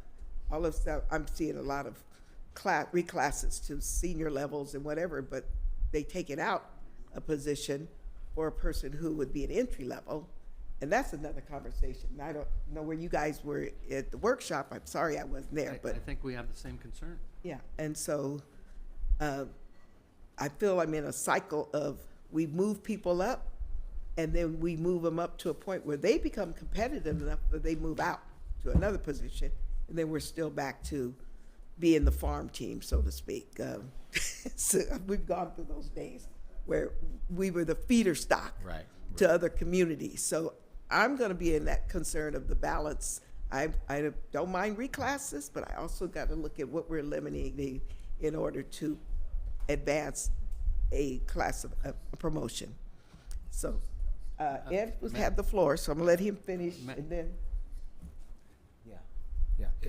and then Raphael, I think, and then I'll go over here and So here. And my question regarding the proposal on Public Works was a reorganization of the Public Works Department, bringing back the position of Public Works Director, correct? Yes. I think I heard Okay, that. does that include the moving of land services back to the Public Works Department from Community Development? It would go back to the original, yes. Okay. Was that the position you saw that was added in there as well? No, that's that was just, I Okay. think that's the position, the Public Works Director is the new position, I correct? thought I said something, but there's also another position. Could you put up the, Yeah. Mr. Alvarado, could you put up the Public Works structure? Because I thought I saw, besides the bringing back the Public Works Director, I thought I saw another position that I didn't think was land survey. Right, and so this isn't. Oh, okay. So if we're, Yeah, if see, we had add a city engineer, add a Public Works supervisor, and reclass. So there's, that is total of 2 new positions, plus Public Works, and I don't know if that's one of those supposed to be the survey. So my understanding was it was elimination of the Director of Engineering Services Well, and that's- then making that individual a Public Works Director, correct? Putting the position back. But then you have 2 ads above it. City engineer I'll let you. and a Public Works supervisor. Yeah, see, which I. Yeah, so if I can clarify that, so with the with the integration of Public Works, the recommendation for that was to swap the Director of Engineering Services for the city engineer position. So that would be that's net neutral. We're not adding any new positions with that. And then the reclassification of the Maintenance Facilities Director position into a Public Works Director position. And then we would not necessarily recommend the addition of the Public Works Supervisor at this time in order to not add any new positions to the budget, because we hear your concerns about not wanting to add positions at this time and eliminate costs to the budget. So we wouldn't recommend that because that would add additional costs. But so then to recreate Public Works, it would just be that $53,000 essentially for the reclassification of the Public Works Director position and the addition of the city engineer position, which I think is pretty net neutral. So there may not be very much cost involved with that. I can't do the math there Except in my head, but it's pretty net neutral. Why is this document up here? Because this document becomes part of the Public Works. You vote yes or no. Yeah. This document becomes part of that. So just to clarify, in the budget itself, there are no new positions that are proposed. What we did was we created this pared down list of personnel as an additional document for the council to consider tonight as an additional package. The council could consider one position, 1, 2, or all of them if they wanted to entertain that tonight as an additional supplemental to the budget. We heard that there were some positions that the council did want to include at the workshop. For example, the police positions that were recommended to include last year, which were the 3 that Mark mentioned previously. So the council could make a motion to adopt the budget with the approval for funding for those 3 positions, and that's all that gets approved tonight. And that would be part of what gets approved with the budget. Wasn't up there. Yes. It wasn't just the 3 position, there was 5. Yeah, so the 5 positions were part of the larger package. So it's 3 positions plus 2 new positions that were part of this year's budget that the police department recommended. That's the question. You brought that document to the budget workshop. We made our recommendation. Why wasn't the document modified to include the recommendations that we had made? Because it seems like you guys are still trying to get these positions approved. No, we were just trying to globally. You thought maybe some of us changed our mind? Well, Maybe we got lobbied by people? Oh, well, I spent the whole weekend. So that's what we were trying to do. So to undo the confusion, people we have for the police department from last year were 3, right? Yeah, it was the 3 positions that were committed to for last So- year. But that's not what, okay, that's not what's in the presentation. No, it's not. And our apologies for that. Well, then because that puts, I wasn't at the workshop. And I know that there's others who have concerns about the needs for their movements as well. And that's, I'm feeling like, well, we said 3 because it made sense because it was in the last budget, but there's 5 up there. Then we're back to, there's others who have reclasses and they're not adding people, they're just reclassifying a position, but they're still within the work change. And so I'm saying, and I've seen us eliminating smaller ones to get what I call a some gain neutral. I mean, you're still getting the position, someone promoting a position, but you're eliminating a bottom position. So it's not really gelling well with me because I'm very concerned with the workforce, but I'm also concerned with eliminating positions that later you'll come back when somebody moves out, then we end up putting somebody back in. That's been the history. Yes, it has. In community development community development is one of the areas where we eliminated a lot of techs. We did consultant service people, then we changed the consultant service group, and we started bringing back the permit techs, which, by the way, I've met a couple of them. They've been pretty good, and I'm glad that I need to see us bringing more people into the organization who wants to actually advance and move up in the organization. So, I guess my last question is, and I realize you weren't here, but you and I have had this discussion, is the situation with contract employees in the city. There's contract employees that have been here for a long time. And I think there might be a problem with that. But we've made it very clear, we want positions filled and contract employees eliminated. And nobody seems to want to listen to us about that. So Okay, what can you we've do got about that, that, sir? We have that down, sir. I do have a question on that. What would be the savings of converting all of our private contractors to employees, especially some of these departments that you're kind of looking at? I don't have an exact number for you. I'd have to make sure giving you the right information. But I can get that for you tomorrow. I don't have the exact number of what that would be. Yeah, we're just trying to get some gauge of the savings when we're kind of proposing items up here. Yeah. But that's another one. The other one I asked last time that I kind of got a ballpark figure, and that was basically the vacancies. Like, what's the value of them? Because, you come in with like an inflated operating budget, but they're not real because you have, I believe it was 9 to 10% was I was told, of vacancies in the city. Yeah, it could be anywhere 5 to 10%. It could be up to 20%, depending on different time of the year or different cycle as we're going through.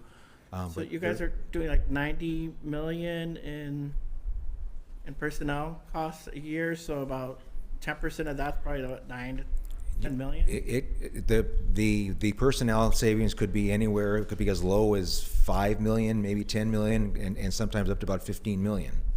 Okay, but yeah. it's hard to quantify that? Well, because the savings aren't going to be there for all 12 months. Sometimes you'll have savings for 6 months and then it's filled, and then you could have a position that's there and then they leave. So, and then it depends on what the positions are. Some are going to be higher salary, but overall, yeah, they're definitely going to range. Probably around $10 to $15 million is a And you don't really have any projections based on our patterns that we've had here in the city?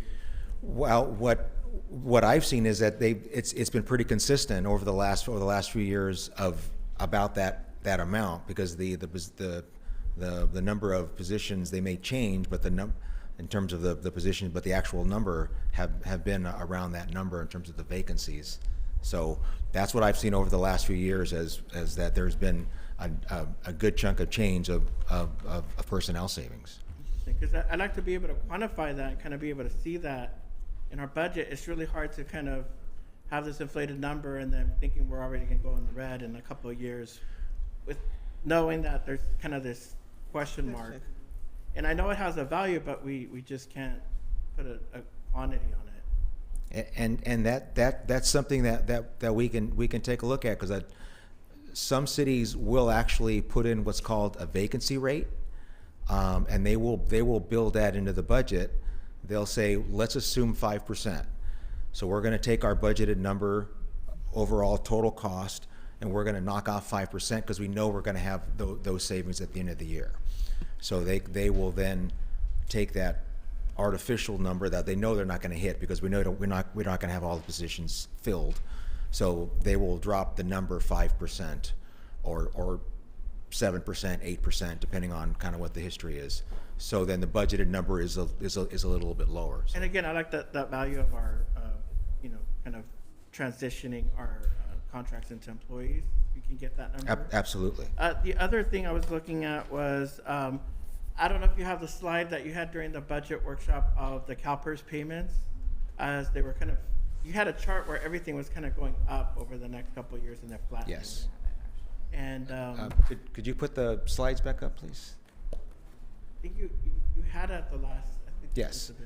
So I actually have two. So this is for the general employees. There are two plans that we have, because public safety is always has a separate one, and then general employees here. So the orange graph down at the bottom shows the UAL payment, the unfunded accrued liability payment. That's going to be going up over the next 5 years, and so that's the smaller piece. And then this slide here is for the sworn retirement plan, and you can see that the current year we've got $9 million budgeted for the payment, and that's going to be going up to over $12 million. So it's a rough escalation of $1 to $2 million more every year. Yeah, about $1 million, a little bit over $1 million. The only good news of this is that after 2930, those increases, which have been very steady over the last 10 years, purposely by CalPERS, those numbers are starting to peak, and they're going to start to go down. Okay. So we're going to have to go through this for the next 4 or 5 years, but then it's not going to be that continued growth. Seeing that somewhere kind of in there that we're going to go in the red, according to your chart, a previous chart, I'm really interested in seeing if we could pay down. Is it possible to pay down future pension costs? Absolutely. We can. Matter of fact, the city did that a couple of years ago. Made an additional $5 million payment. Not to the unfunded liability. That I'm sorry. $130 million. I was thinking, but just these regular payments that are here that are escalating. Yes. Yeah. Okay. So that extra payment goes to the overall liability. Okay. Which will then, what CalPERS will then do, if they have extra money from us, then they will go and recalculate these payments and drop them a little bit, because now we've given them extra money up front. And doing that, would that allow us to kind of push that red line forward? Mm-hmm. Absolutely. Because remember, all of this money that we owe CalPERS, we are paying them in a 6.8% interest rate. So it's like a mortgage, and whatever that rate is, you're going to continue to pay that interest until you pay it down or pay it off. So the sooner you can make additional payments, obviously that just helps. So that's what I'm really interested in, is kind of seeing how we could impact this with some of our surplus. Which is, again, what I'd like to do is come back and have that discussion of all the different liabilities, putting monies into projects or whatever what the city council would like to do, and being able to allocate some of those monies. Right. Thank you. So a lot of the other questions my colleagues have already asked, but thank you so much. Councilmember Baca. Thank you, Mayor. I have a couple of questions and some comments. First of all, in reference to the and 15,000 for additional employees that you recommended, whether it's 2 or 5 employees. You basically have not stated that that's in the budget. That's just a recommendation if we decide to increase the amount of employees. Is that correct? Correct. Right. And based on projections that we have, and that's why I stated earlier that we've got to be innovative in terms of what kind of revenue can we generate in terms of the future to make sure that we have the personnel to meet the demands and need based on growth in the city of Rialto. Is that correct? Correct. And we need to determine, and I agree with Councilmember Ed Scott, in terms of contract employees or consultants, we need to assess and evaluate their needs. Which ones do we really need? Which ones don't we need? And that would be a cost savings where we could actually then employ the personnel that we need based on the evaluation and assessment of those positions that we could eliminate, that we're paying for, if there is not a need. Is that correct? Yes. So, I mean, those are things that we've got to do before we start making rational decisions on, okay, we're not going to hire additional staff. To me, I'd rather have the staff to provide the service and the quality that we need for the citizens of the city of Rialto, which means if we need additional police, we hire additional police. We need additional firefighters, we hire additional firefighters. If we need employees in the various departments to make sure that our customer service is provided, and by the way, it's explained in our board book. I happen to read it, and each of the positions are explained that would be added and why they would be added, which ones would be eliminated and which one would not. They're in our board book. It wasn't in the presentation there, but it was included in our board book, starting on page 9 of our board book. But those are the things that I'm very much concerned with, is the contract employees, looking at positions that we have that we could possibly eliminate in terms of the future, and then looking at innovative ways that we can look at additional revenue that can come in to our city as well, not only now but in the future, because that's what we have to do in terms of taking care of our future residents that are here. Yes, we'll be solvent for 23, 24, 25, but beyond that, we've got to look in terms of how it is, and then what kind of operations do we have. And I think some of the recommendations that were made here in consolidating some of these departments are pretty good, and staffing that would be there, at least from what I read. Sounds good, but we need to assess and evaluate contract employees and determine where we're at financially. And other than that, I appreciate the budget that you basically have outlined, because we're basically solvent compared to many others that don't have the reserves that we have. All we have to do is to make sure that we have the personnel to provide the service that we need in the future. That's all I have to say. Thank you. Mayor Pro Tem. Oh, you had your question. Okay. Madam Mayor, when you Yes. have a moment. Go ahead. Okay, thank you. To try and bring the conclusion to the positions that we're recommending to add, staff would recommend adding 1 crime analyst, 1 lead police records assistant, 1 information systems analyst. Those were the ones we talked about last year. Then, without trying to mention any names, we would add a city engineer, reconstitute the public works department, and there would be 1 reclass of the director of maintenance and facilities. Okay. And then we come back at mid-year budget review for the other positions that we've had on here for further review and maybe recommendations pending where we think the economy at the state level, what the state may have done to us or not done to us, and how the economy in general is doing nationally. Thank you. Okay. Well, I wasn't quite ready to call the question, but I'm glad that you concluded that. I did have some other questions about a few other things that I'd noticed with concerns that I had. And again, I'm just concerned that if we're going to look at what the needs are, we do need to look at, and I understand, again, I wasn't a part of the budget workshop, so I'm sorry I didn't know what was the direction of who should be receiving what. But I do know that in some of the other positions, there's requests for reclass. And that's what I would like to understand. Why, why are we not looking at the reclass? What is it meaning? Because I hear your eloquent speech and comments. You're seeing the need for the employees. You're seeing the need for the employees to be also compensated, I would assume, for the jobs that they're currently in. But I think we're picking and choosing, and we need to make sure that we look at what is needed and move forward with it. I'm very concerned with some of the positions that are the worker levels. We seem to be reclassifying up at our management levels, and I know that in the police department, there's a special need for certain people who are doing the records and stuff. So I haven't had a chance to really understand why we are not looking at the other departments that made their requests for not so much hires, but for whatever they needed to reclass the workforce. Then the other thing I just needed to talk about is I still have a problem with, I never can see under services, and I want to remember I made a note of it, other taxes or other charges for services.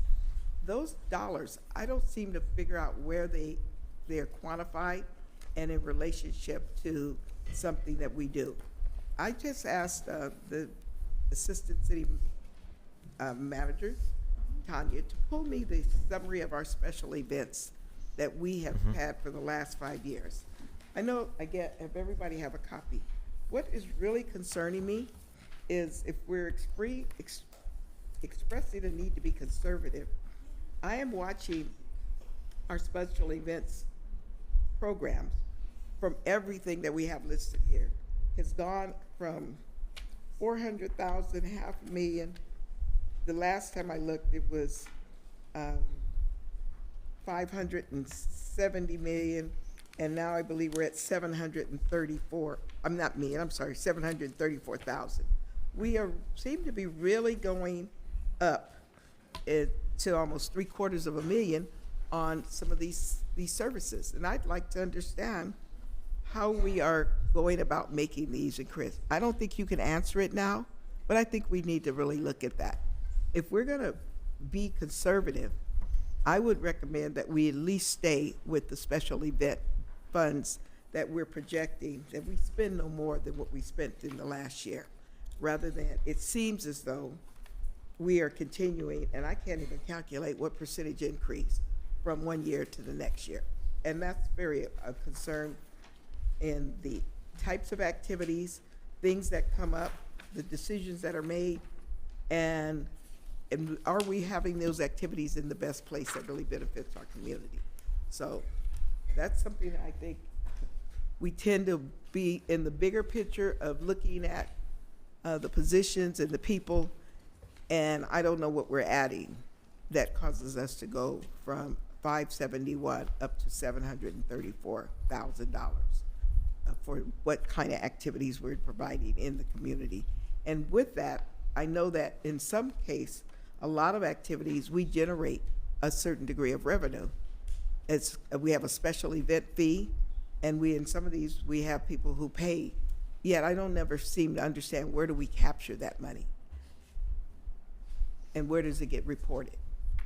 Is it revenue that's generated by the departments, or is it revenue that's put into community development? Because wherever we get a special permits. So it's every time I look, I'm trying to figure out, where does the resources go back to offset the services we provide for the activities? Right. So any revenue that's generated for any one of these programs or events, the revenue is put back under that category that you'd mentioned, the charges for service, or other usually that category. It's going to go into the department that is housing that. And that's what I don't ever see, is where does that bottom line that shows how much revenue that department developed on that? Because we budget, and in one case, I'll say we budget amount for the State of the Women, but we always raise money, right, and get sponsors. So the seed money, and so the seed money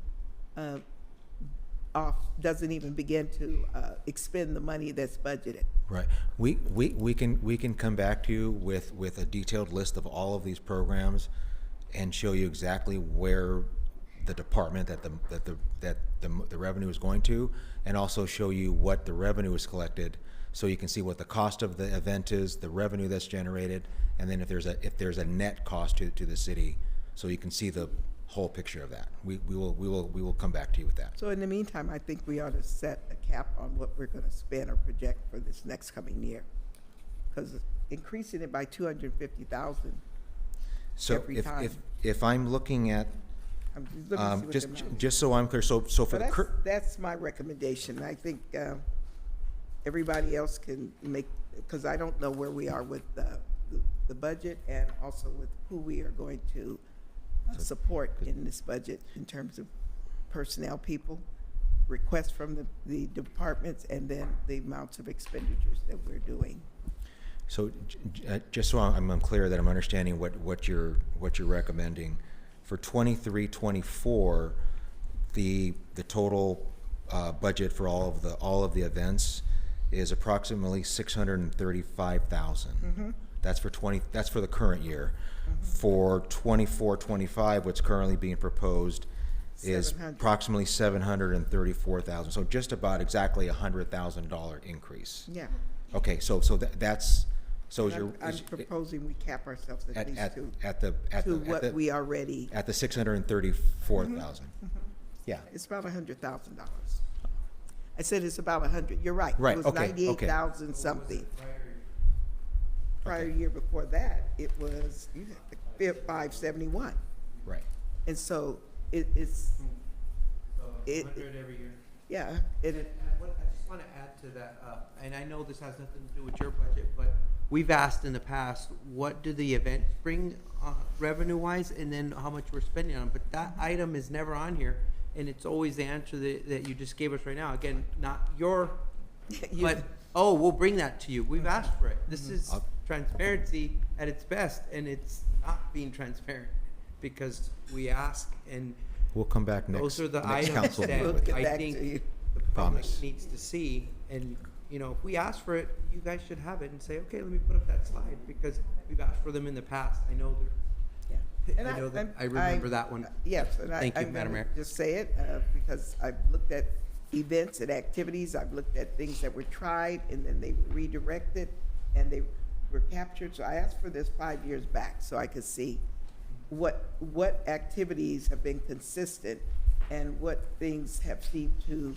be reconstituted or something. And, you know, I'm not gonna go down in details. I think we really need to look at this, and more importantly, get back to some of the core things, because some of these are activities that are done, I would say, with community partnerships, and some of them, but we need to see what do we put out. I understand there's a cost for some staff to be a part of something, but we budget for that. And some of these are some of the activities that our units want to do. So, Okay. yeah. Absolutely. And I also know that some of them, we get grants, or we get sponsorships, we get funds from our partners in the counties, and those resources I don't see are reflected or captured here. Okay. We'll bring that back next council meeting.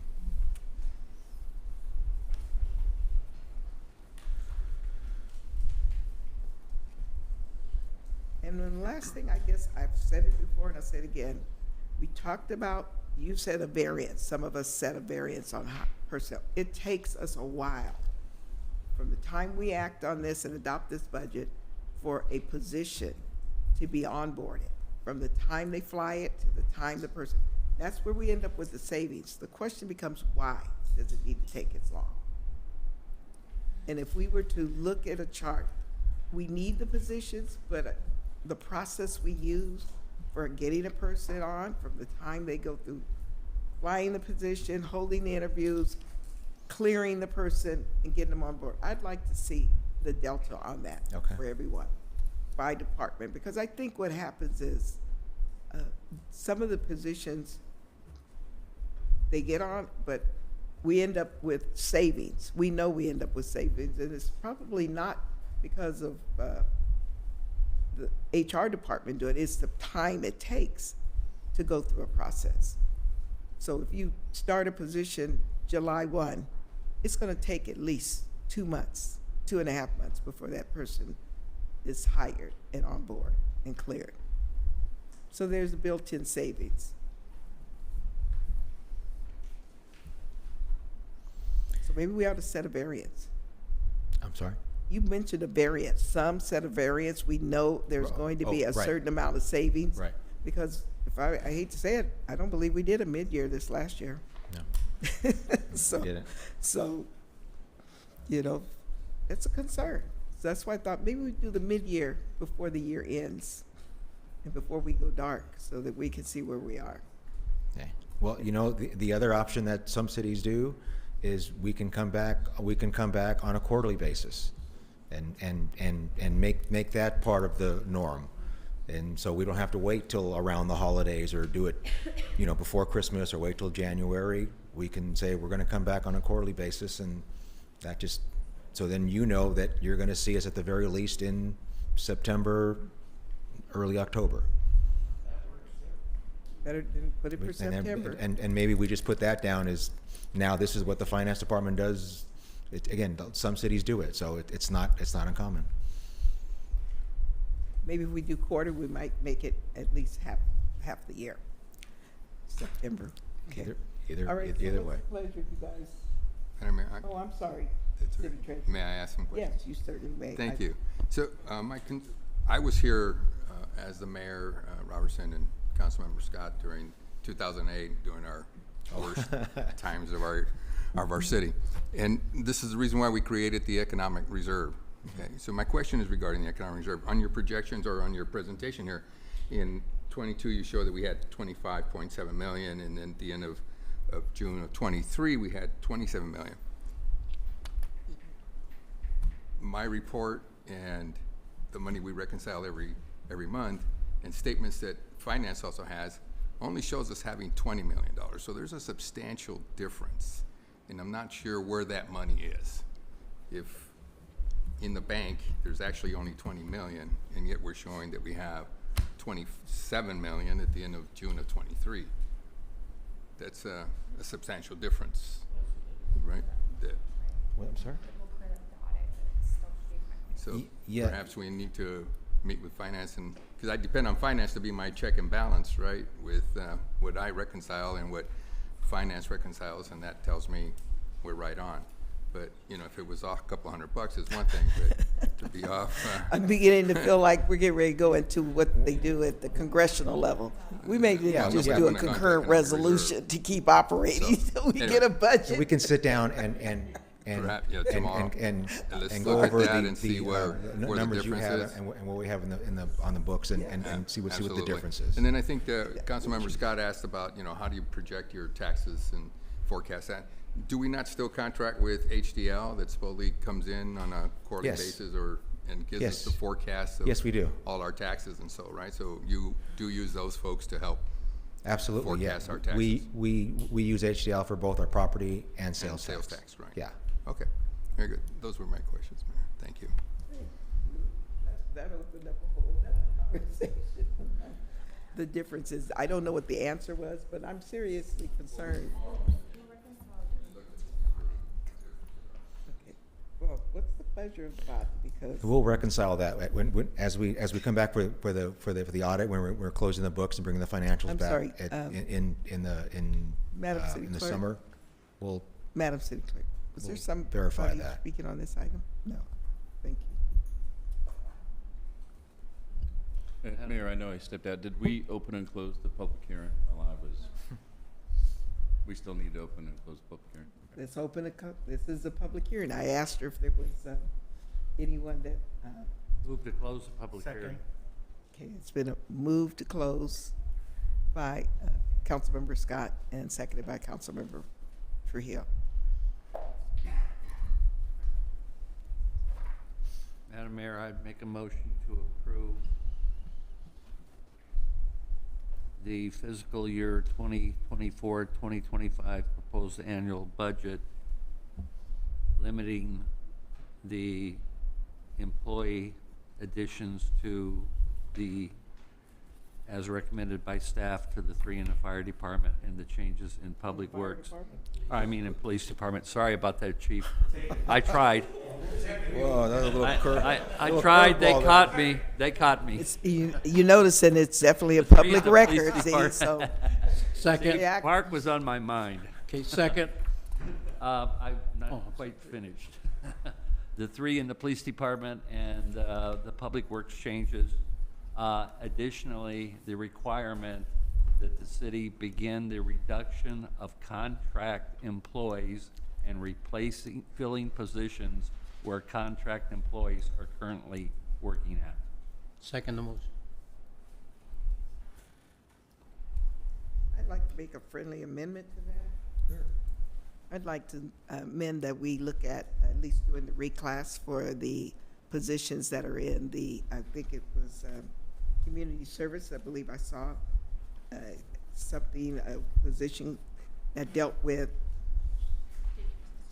part-time supervisor, I mean not supervisor, something dealing with child care. I'm sorry. Yeah. I don't have my book with me. Can you put the slides back up, please? That's in what? I think it was Park and Rec and Community Service. Yeah, child care. We had a reclass for 2 days supervisors, 1 foot, and 1 recreation supervisor to a recreation manager. And then I also would like to do we look at the reclass for the clerk's office. City clerk? All right, I'll agree to that. Okay, thank you. Thank you. And you want to see the other reclasses? No, those 2. Okay. And I'll say that because I know those areas have a lot of activity in our Park and Rec and the daycare programs. And also the clerk's office has a lot of activity on just at the counter with passports.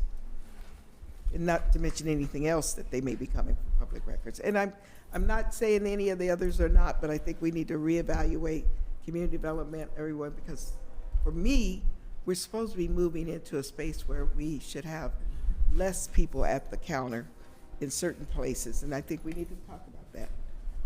I was just going to add that maybe once we assess and reevaluate where we're at with a lot of these contract employees, we can reconsider those positions that were recommended and add those to as well once we know what our financial situation will be. Yeah. Also, when we come back for the capital money, can we also include the discussion on CalPERS, whether we want to pay some into CalPERS or into the absolutely. We might be able to use that 7 million that he has, that we have. That he's got. That, well, he said you have it, at least. It is accounting. You said it was 7 million. It was under, not over. Well, yeah, he got to find the other 7 that the difference is in his number. He's on the high end. Anything else? Any objections to the motion? Or do you want to have a call for a roll call? I'll call for a roll call.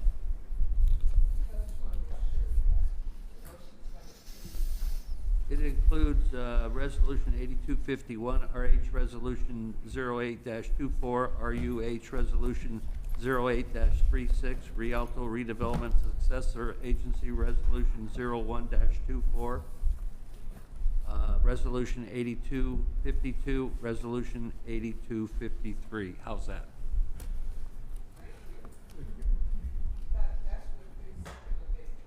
Yes.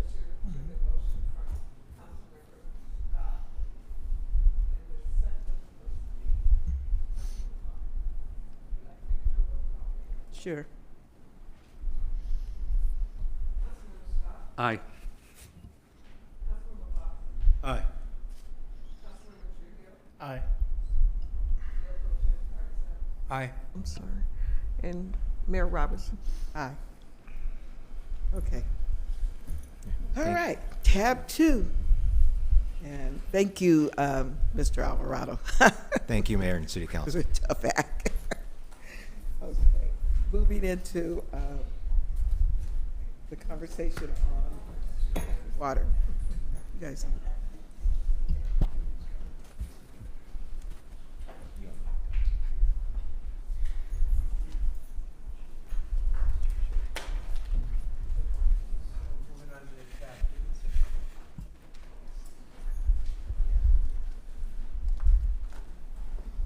Who do we have for tab 2 as a public hearing?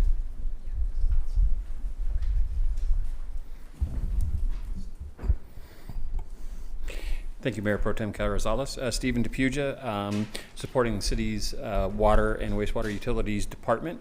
Tab 2 tonight is an item for the City Council and Rialto Utility Authority to conduct a public hearing required under Proposition 218 to consider proposed adjustments to the water and wastewater rates that the city is currently contemplating. I'm joined tonight by Art Griffith of FG Solutions, as well as members of your legal team, Norton Rose Fulbright and Urban Futures, if there's any questions that might come up on that. So under Prop 218, the city had sent notification for a proposed 5-year rate increase. Under Prop 218, that notification is the maximum level that the city could charge for rates under that period of time. One thing to note is if the council so chose, as council and acting as its as a utility authority board, you could always adopt something less. And so we had received some comments and questions during the notification hearing, which was the last 45 days, to consider some alternatives to what was shown, again, which is permitted so long as it is less than what is in the noticed amounts. So tonight, Art Griffith from FG Solutions will walk through a presentation for you. It will cover the 5-year period as noticed, and then we've included a couple of options in there for lesser periods, which the council may wish to consider. So with that, I will turn it over to Art Griffith to... Before you have Art come up and speak, can you, we have a number of people in the audience that want to know why the city's wanting a water rate and sewer rate increase. Can you explain that? Yeah, so, you know, as water utilities operate, like many customers see at their house, costs go up. There's energy costs that go up. There is facilities that need to be maintained. One of the challenges of water and wastewater facilities is they're often out of sight. They're usually buried, or they're in a building somewhere, which is a pump. And so in order to maintain the reliability of the system, it's not uncommon that agencies would look at adjustments to ensure that you're able to provide reliable water and wastewater services. And so oftentimes people will, you know, when they look at that cost increase, you know, they're relating to what comes through their tap, but behind that is a lot of other needs that the city has to provide for. So for example, oftentimes on your water bill, what you're paying for is a capacity of a system and a reliability of a system. And so it's more than just what might flow through your meter. It really is the capacity of the system that flows to the fire hydrant that might be in front of someone's house. So all agencies are looking at those issues to ensure they're maintaining a reliable system, making sure that they're implementing capital projects as necessary for the system to be reliable. But as a policy body, you're always weighing what is that appropriate amount, how much is too much, and how much is enough in order to provide that reliability without overcharging. Recognizing that there's also challenging economic times. So there's a policy component to it, but essentially you're wanting to ensure you maintain reliable water and wastewater service to your community. Okay. And with that, I will turn it over to Art Griffith of FG Solutions. Good evening, Mayor Pro Tem, Council, and public. Let's see, here we go. So we are here, as Stephen mentioned, to talk about water rates. And I have a presentation. I'm going to be brief to leave more time for questions and discussions. So I'm going to go through these slides pretty quick. We're going to talk about some background. Stephen just gave some very good background. We're going to show you the capital improvement project list that the city is anticipating. We're going to show the staff recommended rate proposal, which is what was noticed. And then, as Stephen mentioned, we're going to talk about some alternatives to the staff recommended rate proposal. So why consider a rate increase now? Stephen gave a very good reason. The last rate increase was in 2018. As he mentioned, there has been inflationary costs, increases in costs since then. And there are contractual requirements you have, and there are some capital improvements that I'll show a little bit later. I'm not going to spend too much time on these graphs, but this graph right now shows the projected water system expenses in the line that increases, and under current revenues, what your current water system collects in revenues. As you can see, one of the reasons we're here is because expenditures exceed revenues. This is the same graph for wastewater. You see a big spike in year about 3 of this projection, and that is related to capital projects. The smaller, more gradual increases are more inflationary. So FG Solutions was contracted to do a rate study. And what is a rate study? What it does is it develops a 5-year projection of rate proposals, and in this case, through fiscal year 28-29. And the goal with the rate study is financially self-sufficient utilities. So the water utility revenues cover water utility expenses. Wastewater utility revenues cover wastewater utility expenses. That is the basis for the staff recommendation. Rates need to pay to operate and maintain the system, for the capital investment, to meet any type of contractual requirements related to debt service, and also looking at phasing in the collection of depreciation expense through rates. What that does is in the long run better positions the city to be able to address future repair and replacement, because the infrastructure will continue to age. Also, with a rate study, we are defining a schedule of rates, what each individual customer pays, and the goal there is equity. So each customer class pays for the service they receive, and that is done with something called a cost of service analysis. Here's a list of the highest priority water capital improvements. And I don't want to go through all of the projects, but I want to note this is over a 5-year period. The total project cost is about $21 million, and the city has been very successful in obtaining grant funding. So over half of it, the city has been able to fund with grants. A little bit of development impact fee funding, those are one-time costs payable by new development. That's not your monthly water bill. It's something that a new customer would pay. And then the remainder would be paid for from water rates, or more accurately, from low interest loans the city would apply for. The debt on those loans would be paid for by water rates. The similar list for wastewater, there's a bigger list of projects. The city has received some grants. The wastewater fund does have an accumulation of reserves that the city is proposing to use some of for capital projects. There are development impact fee revenues, and then also some proposed debt which would be funded or paid for by sewer rates. We are proposing one change to the rate structure. Residential customers and most customers, except for large apartments and landscape customers, you pay for the water you use. And the more water you use, the higher the charge is. And so right now, there is a 4-tier rate structure. We're proposing a 3-tier to simplify it. And what we are proposing is to expand the amount of water that is sold in the least expensive 1st tier. With all of that, here are the proposed rates. And as Stephen mentioned, we have these which were noticed based on a water utility revenues pay for water utility expenses philosophy. Most customers have 3/4 inch or smaller meters. They pay a minimum charge, which does not depend on water use, of about $30.42 per month. And you can see that those proposed increases, and what these charges do is they bring the water utility to a point where the revenues pay for expenses. The volume charge, these are the charges that customers pay based on their water use.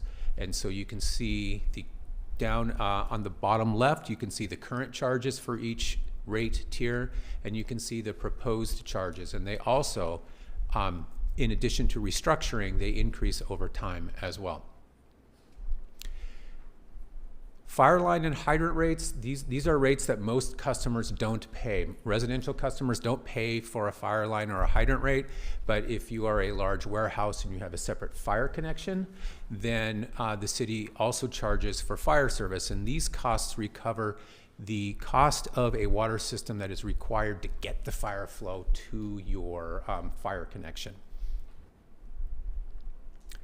Proposed wastewater rates. Most customers pay what is on the top line right now, $62.19 per month. That's a single family residence and each unit in a multifamily dwelling. And then you can see those proposed charges over 5 years. There's a lot of rows in this chart that are times 1.3. The city serves customers outside its city limits, and those customers are assessed a rate that is 30% higher. Here's a monthly bill comparison as of January 1st of 2025, the date that the first proposed rate increases is projected to take effect. So on the left column is water, on the right is wastewater. This is for an example monthly bill for an average single-family residence. The average single-family residence uses about 16 units of water per month, 16 CCF, that's the abbreviation. So what you can see on the left side is Rialto's water rates are on the lower end of the scale, and as of 2025, they would be up, well, certainly higher up, kind of in the middle, a little bit on the higher end of the middle. What we don't see in all cases is what everybody else is doing. Some of the utilities up there have adopted rate increases into the future, and those are reflected on this table. But there are others that will probably adopt rate increases in between now and the end of the year. Colton, for example, when we made this table, I think their Prop 218 hearing for a water rate increase was last week. So they just recently adopted a rate increase. You can see on the wastewater side, Rialto sewer rates are the highest of the comparator agencies, and they would continue. We also don't know what the other agencies do. And two of the agencies at the bottom, there's a little asterisk by them, and that's because some sewer utilities, including Fontana and Cucamonga Valley Water District, rely on property tax revenue for sewer system expenses. More accurately, both Fontana and Cucamonga Valley contract for sewer treatment services with an agency that collects property taxes for their for part of their expenses. So the monthly bill that comes as a water bill is not totally reflective of how much it costs to provide sewer service in those areas. Okay, let's talk about some alternatives. So what is proposed? The staff recommendation is a 5-year schedule where water revenues pay for water expenses, sewer revenues pay for sewer expenses. The city, you can consider different alternatives, and so 2 of them are presented here, and they are adopting a portion of the staff recommended rate proposal with the idea that you would come back and review the utility finances later, either later this year or next year, and in the interim decide on some policy issues, including whether or not the city wants to commit general fund support on an ongoing basis to the utilities, and then adopt future rate increases as appropriate. So in this presentation, we have 2 alternatives. The first alternative is adopt only the first of the 5 rate increases. The second is to adopt the first 3, but not the last 2. So I'll talk a little bit more about them and wrap up this presentation. So this is what, if you adopted the 2025 water rate increase only, you see the existing and they're proposed for 2025. And as I mentioned, the city is anticipating applying for low interest loans for capital improvements. And with a 1-year rate increase, the lenders may not view that as favorably, and it might limit your capital that you're able to complete to what you have grant funding for and what you can use your development impact fees for. And this would require general fund support of, over the next 5 years, of approximately $13 million. And here's a table that shows that year by year. In fiscal year 24-25, the city's general fund has loaned the water utility $5 million, and that will, that's not reflected in this table. But what is reflected is on the left column for each year, the amount of general fund support. Since the general fund earlier this year loaned the water utility money, the water utility is going to pay that back. So you can see those proposed payments back to the general fund, resulting in a net support from the general fund over the next 5 years. That's if you adopt just the first and not the last 4, and don't consider the last 4 in the next 5 years. Again, this is one option. You have many others to choose from. And this is what the wastewater would look like. Again, adopting just the first increase. And again, lenders might not view a 1-year rate increase favorably. Lenders typically like to see that you've adopted rates that will cover the debt service payments.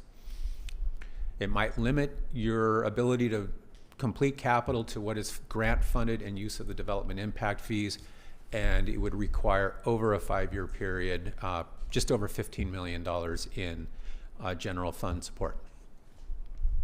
And here's that table. You can see how it increases each year. Again, another of the alternatives, these aren't the only 2 alternatives, they're just the 2 alternatives that we're showing you tonight, is adopt the first 3 and not the last 2. So you can see in this table what would be adopted if you chose this alternative. What this does is the city's in a better position to apply for loans because it would have adopted 3 of the 5 years, but there still is some general fund support required over the 5-year period. And this is what it would look like on the wastewater side. And again, there is some general fund support required over the 5-year period, but less than if you had only adopted 1 of the 5 increases.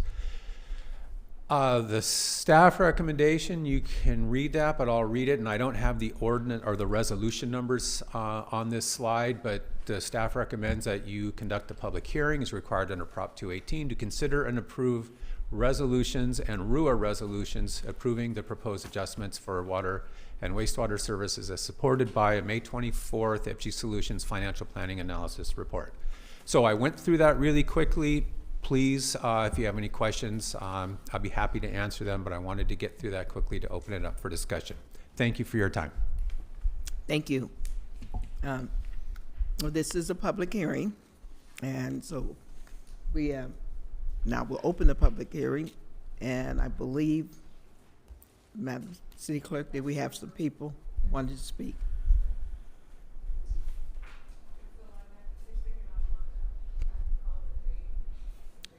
Okay. The clerk is going to call your name, and if you don't mind, as she call them, first one come up, and the other ones could line up right behind the first speaker. So, Madam City Clerk, you want to put your mic on? Sir, David Bailey. While he's coming up, Georgia, so if you put in a request to speak on the water, can you just line up here, please, behind? David, you can start. Madam Mayor, City Council, thank you for your time. I don't agree with the total rate increase because we all know capital improvements have to be done, but I understand that the rate increase will most likely have to be done. My problem is the utility tax, because as you increase the utility, the rate on the utilities, we pay more on the utility tax. And it's been not just water and sewer, it's been electric, gas, and trash have all gone up in fees along with the other utilities the city, that service the city. So we need to find a way to keep the utilities tax from being affected by this, because you guys saw earlier, you're collecting money, you have plenty of money coming in, but we need to make sure that this new fee increase, because capital improvements weren't done in prior years because somebody had dropped the ball. I deal with capital improvements all the time. So I appreciate your time, and I hope you understand where I'm coming from about the utility tax being affected. Thank you.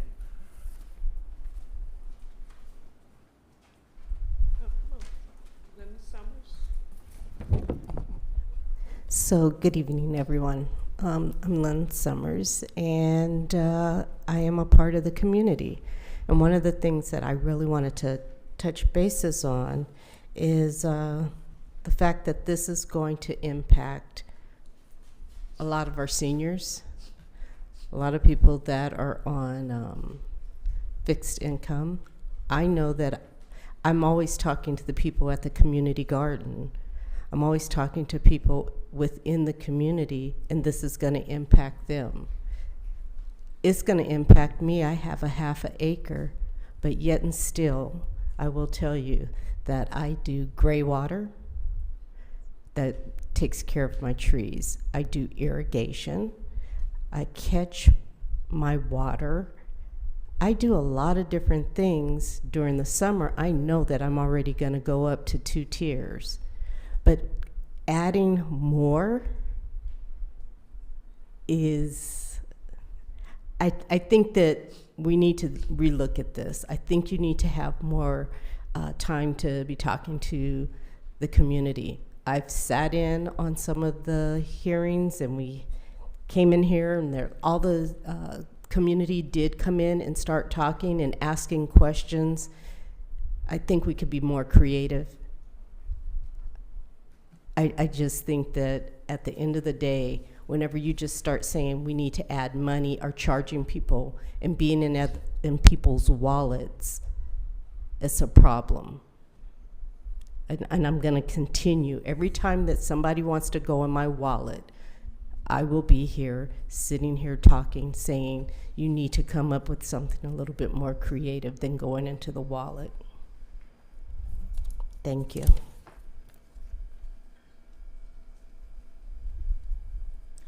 I'm not on the comments list, but the couple of my lady friends from church and citizens of Rialto were here for this part of it, but they had to leave. So I'm looking that this will eventually be going to the charges will be going to the property tax roll. And my trash is already on there. It's a relief on one hand that I don't have to worry about it every month, but then, or every other month, but then now we're adding the other. My water comes from the city of East Valley, but my sewer is from Rialto. And so, but both will be going into the road property tax, is what I'm understanding, or am I confused? I really hadn't looked into this, so I do want to hear more about it. And how exactly is that going to be? Is it supposed to be money saving for me in some way when it is going into the property tax roll? Or is it better to leave it the way it is? Just more clarification, please. Okay.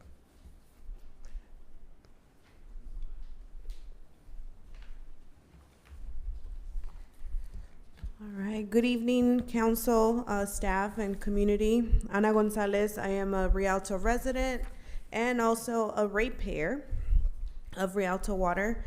First and foremost, I wanted to address something very important that happened as I came into the council chambers, and is that we had 5 individuals who needed interpretation. And although I want to thank the gentleman that went back there to help our community, they were looking more to hear what was being said in the meeting, not to get their comments translated only.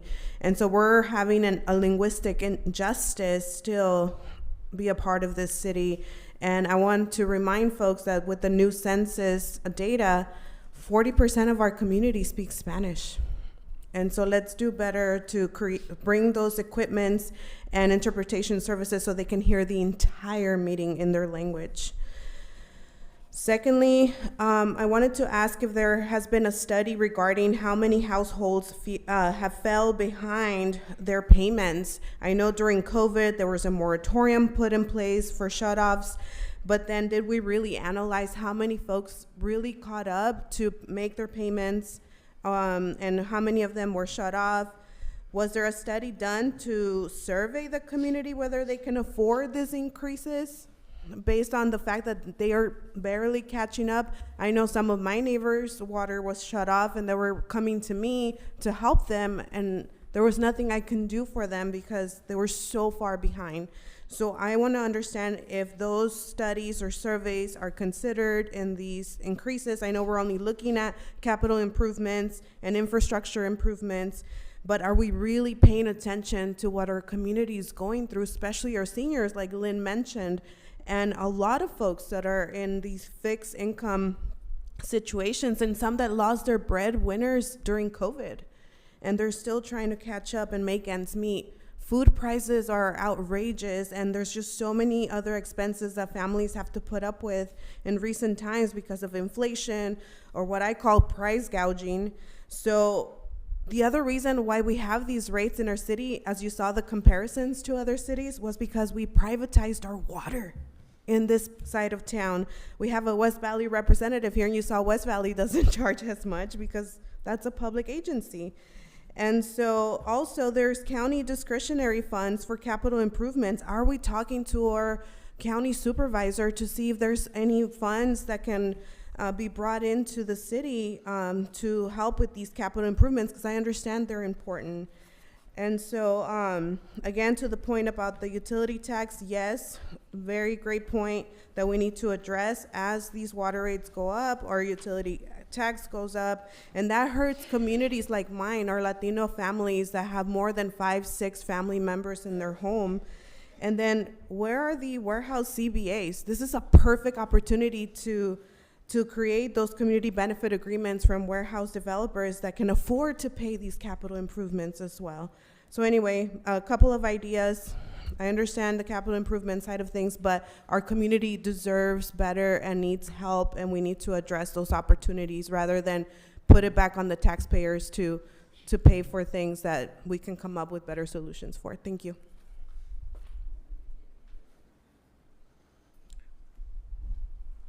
Is Angeline here?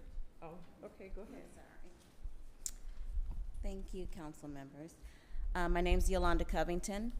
I've been a resident for 20 years, first council meeting, but this rung a bell for me. I'm planning my retirement in the next couple of years. My husband and I have been doing our budget, and this is scary because we're dealing with homelessness,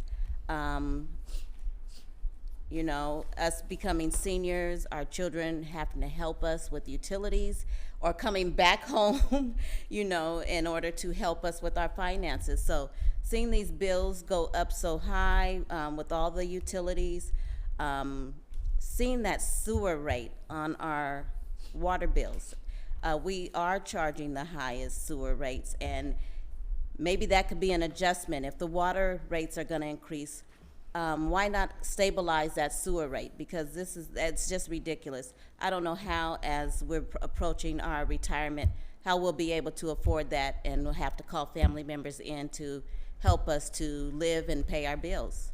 This is ridiculous. We moved here for the community to raise our kids, and everything's just gotten higher. So I'd like to make that plea to you.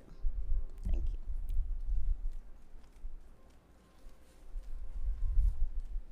Eliza Gomez.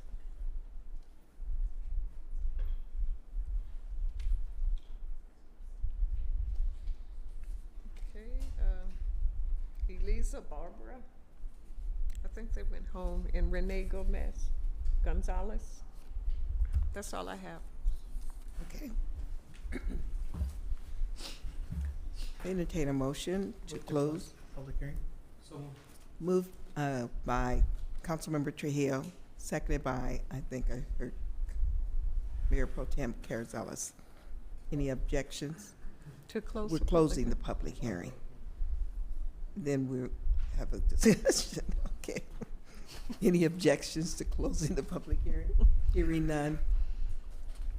Public hearing's closed. All right. Starting with who has any questions or comments with regards to Councilmember Scott? Thank you, Madam Mayor. I want to thank the community for coming out. I think all of your comments are very valid. I am not at all happy about any proposed water or sewer rate increase, especially not raising sewer rates to $85 in 5 years. But I do have a couple of questions. And I'll just throw this out for both of you. You both sit in the Water Committee subcommittee meetings, as do I and the mayor. I have repeatedly asked about the scenario of the $30 million.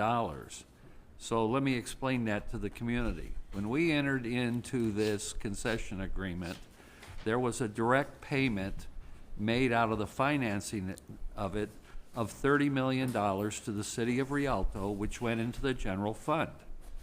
That money, once it got into the general fund, was almost immediately granted or gifted, depending on what term you want to use, to the Renaissance Project, and it was used for infrastructure up there. The Renaissance Project is finished. It's very successful. And if you watched the budget presentation tonight, you saw that we have a huge windfall in property tax. Most of that windfall is because of commercial industrial buildings. The rest is sales tax, most of it as a result, or a huge amount, of Amazon, which is in the Renaissance, which has given us a large reserve. I've asked for the scenario of what would happen if the city paid back that $30 million to the utility fund. What would that make this whole scenario look like? And you guys have ignored me. In fact, everybody in the city has ignored me. So I'm once again asking, can you sit here tonight and tell me what the scenario is if we pay that $30 million? I don't care if it's a one-time payment or if it's paid over 5 years. How does that affect these increases, and could these increases be either eliminated or at least reduced? Because $85 for sewer for anybody that is living on Social Security or living on a fixed income is a lot of money. May not be to you that work in government, but it is a lot of money. So can either one of you answer that question? Sure, yeah, I'll tee it up and then I'll turn it over to Art. And you raise a valid question. I mean, I asked you guys to put this on this presentation, and you did not do it. I think it was done. No, let me ask you a question, sir. Why do I waste my time going to those meetings when I ask you to do something and you don't do it? I think the by year with the total was an attempt to do that. It didn't show it compared to the 30 million. It showed it broken down by year. That point probably wasn't as clear as it could have been. But the policy decision to use that when Art is talking about the transfers from the general fund is a valid. This wasn't a policy decision. This was a scenario that you should have presented to my fellow council members. It's a scenario. That money needs to be paid back to the water fund, in my opinion. It may not be the opinion of everybody else out up here, but they at least should see that scenario. And the stuff in this presentation that says we may not be able to borrow money if we only approve 1 year is frankly bogus. It's just flat out bogus. So I don't understand what the rush is to do 5 years. I just really don't. And there needs to be some accountability in this concession agreement with what we're doing, whether some of these projects are necessary or not, and whether we should move forward with them or not. It should not be up to the concessionaire to make those decisions for the city of Rialto. Mm-hmm. Just plain and simple. And if nobody else is willing to throw it out here, I'm gonna throw it out here. It's ridiculous. At the water rates, I get that we haven't done a water rate. We need to stabilize that. But these sewer rates, no way. So I really want to see the scenario, and I want to hear what the recommendation is of city staff as to what we should be doing tonight, but I want to see the scenario of this $30 million. I have repeatedly asked about this $30 million, how much. We've already paid some money out of the general fund. Nobody can tell me how much because they don't want to tell me. So, you know what? Let's get real here, folks. Tonight's the night.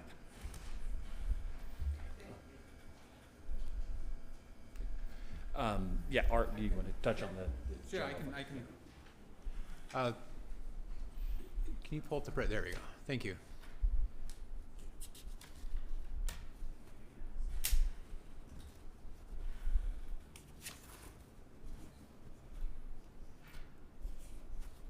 Let's see, I'm going to go to this one first.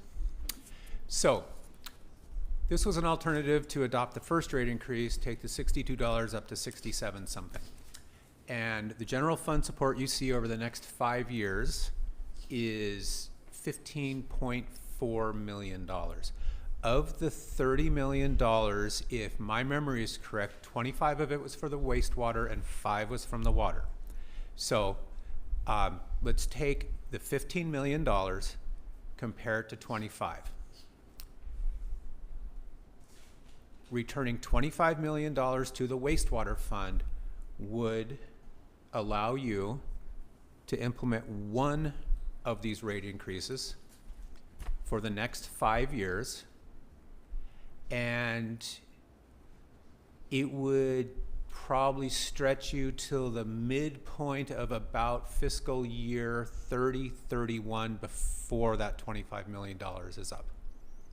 Or you could spend the $25 million on a slower, or you can contribute it back to the wastewater utility on a slower timeline and adopt some other smaller types of rate increases, let's say inflationary. I can do all kinds of permutations on that. But that's what I can give you on an order of magnitude right now. Well, doesn't that make a lot more sense than what we're trying to do here? I think that is a very good policy choice or policy consideration for the council to consider. I can't speak to the general fund right now. I mean, we were retained to do the rate study, but I think it's a good thing to consider. That's one part of a two-part question, because we also have the water to think about. $30 million, that was debt financed in the concession agreement, as you mentioned, Councilmember Scott. If 25 went to the wastewater, 5 goes to the water. So the $5 million coming back to the water utility helps, but doesn't eliminate the need for additional support beyond that. If, for example, you were to adopt just the first of the 5 water rate increases. That gets you part of the way there. Okay. Okay. And Mayor, my last comment is the gentleman that spoke on the utility tax. I actually think he's got a very valid point. No, I really do. I had that conversation Yes. when we were in closed Yeah. session. And that was one thing that I was gonna ask, that we actually, what we have with that utility user tax is the ability to adjust it down or to defer it and not have it happen. And I think that that's part of what we, well, it's already capped at 8, so we can always adjust down. The amount that we're charging on water sewer. Well, that's what I'm saying. We could even look at suspending the 8 to, well, where it's capped now is at 8. What I think you're saying, and what we want to say, is giving a cap that would take less, that it would not charge 8%.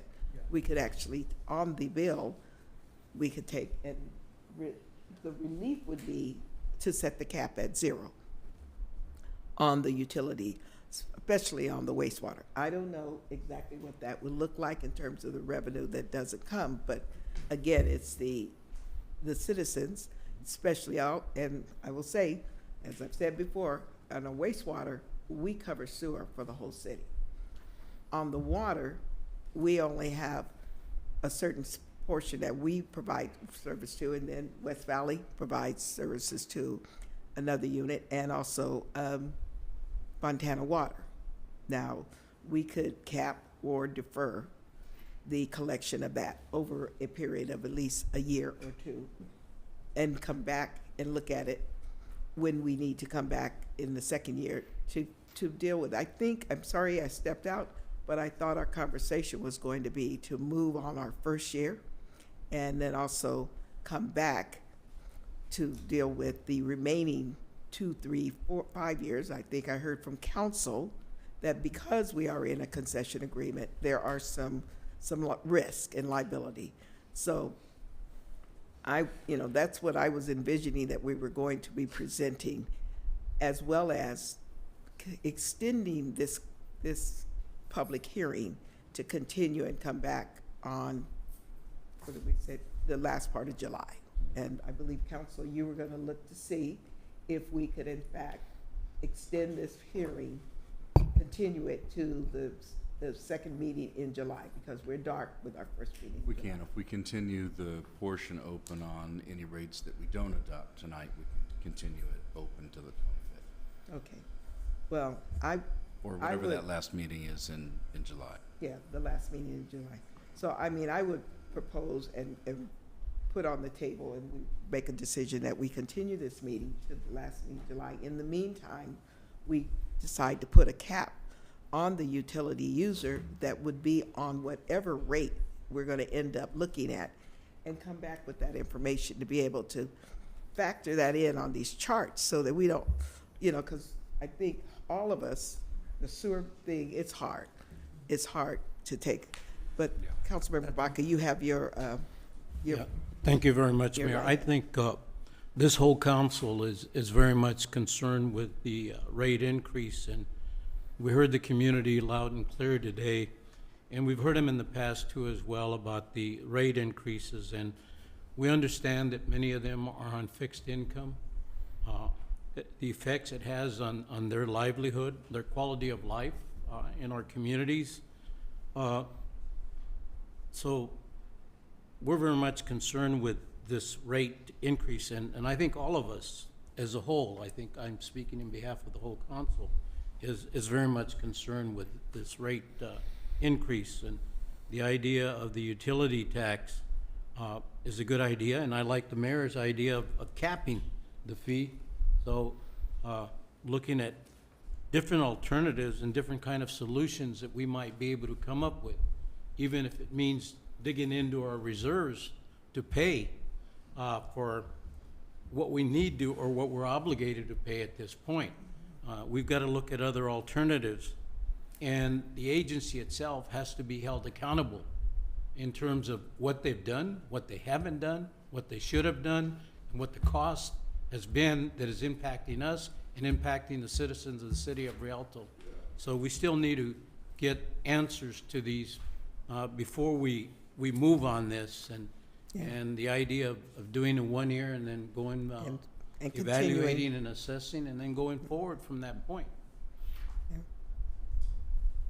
And I guess I would just like to add, the utility users tax has been, if you heard the budget presentation in the beginning, has been one way that has kept our community somewhat afloat. Once again, it was a utility user tax that the citizens of Rialto voted to make permanent. But setting it like that means that we have the ability, they're using the word cap, I'm gonna use the word that we can suspend it over a period of time. Because it's on, if you'd heard the budget, it covers utility for water as well as gas and electric.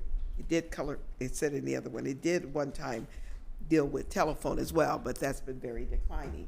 So the thing I want to also share is that there's some costs that we have to deal with in running the operation, and we don't have a control over the cost of electricity.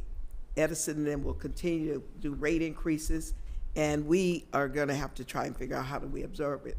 What we're looking at and have been looking at since we got into this concession agreement was how we were going to get our system up. We didn't defer it. I mean, it was many, many years of maintenance deferred. for 10 years now with the concession agreement, we have managed to get our system up and rebuild where it's more efficient. But even when it's efficient to some degree in terms of the less wattage usage on electricity, the rates of the electricity goes up anyway. So that's a factor that we have no control on. But I think what we can do is suspend or cap the utility fee that comes, the UUT that comes on whatever that rate is going to be, at least for a year, because I think we all have set, and we said, wait a minute, the COLA has only been, what, at best 3.4%? Cost of living. And yet and still, the cost of things that we have to deal with by contractual obligation and stay without being in default puts us where we need to be building these rate increases.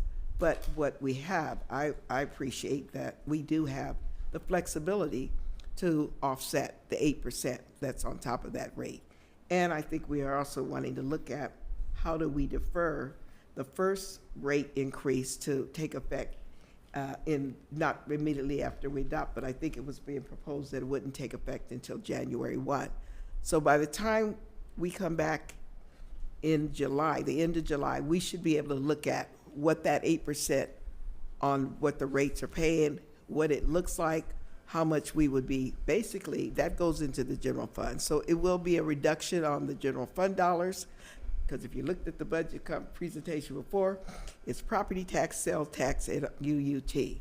It keeps us afloat, but we need to see what we can do to take that out for our, and I say for all those that we provide service to in the Rialto water utility, as well as the sewer or the wastewater treatment that we serve for our whole entire, and I think I'm gonna be honest, I'm gonna ask that we look at that as it relates to suspending that on our residential and not look at it on the commercial, mainly because when people come to our community to do business, they already know what the fees are that they're expected to pay.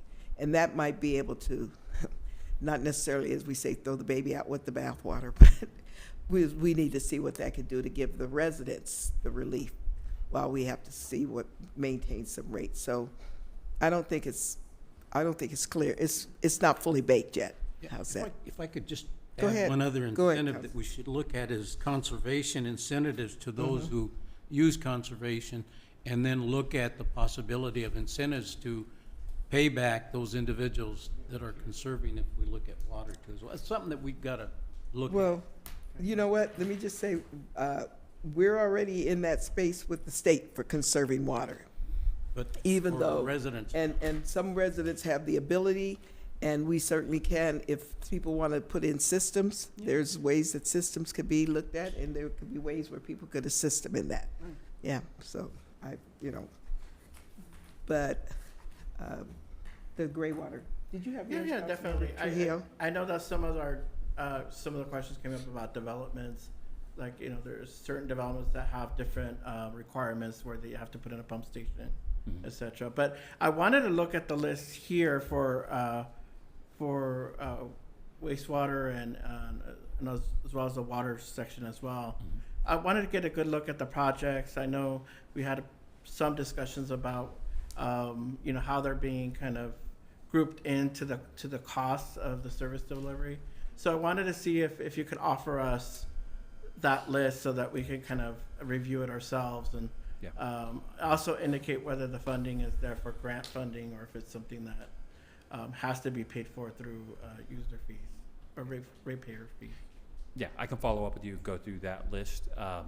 What was on the list tonight is the city has been very successful in getting grants. Probably the most successful I've seen of a lot of agencies, so that's certainly a testament to your grant consultant. They've done an excellent job in bringing that in, but there's always opportunities to look for more. We are continuing to look for more, but we can go over those specific projects as well, so you understand where they're being funded from. I definitely want to see, especially if they're, if that's part of the rate fees, and I want to make sure that, we're addressing kind of the cost of it. Yeah, understood. Thank you. And I guess I would just say, want to put staff on notice. We're going to bring this back at the last meeting in July, which is the board meeting. But we go dark for the first 2 weeks. However, I would like to make sure we get a water subcommittee meeting Yeah, scheduled. prior to. Prior to. Yes. Preferably not the week before, but, because we really need to look at the list of what has been proposed of the projects that need to go forward versus the projects that,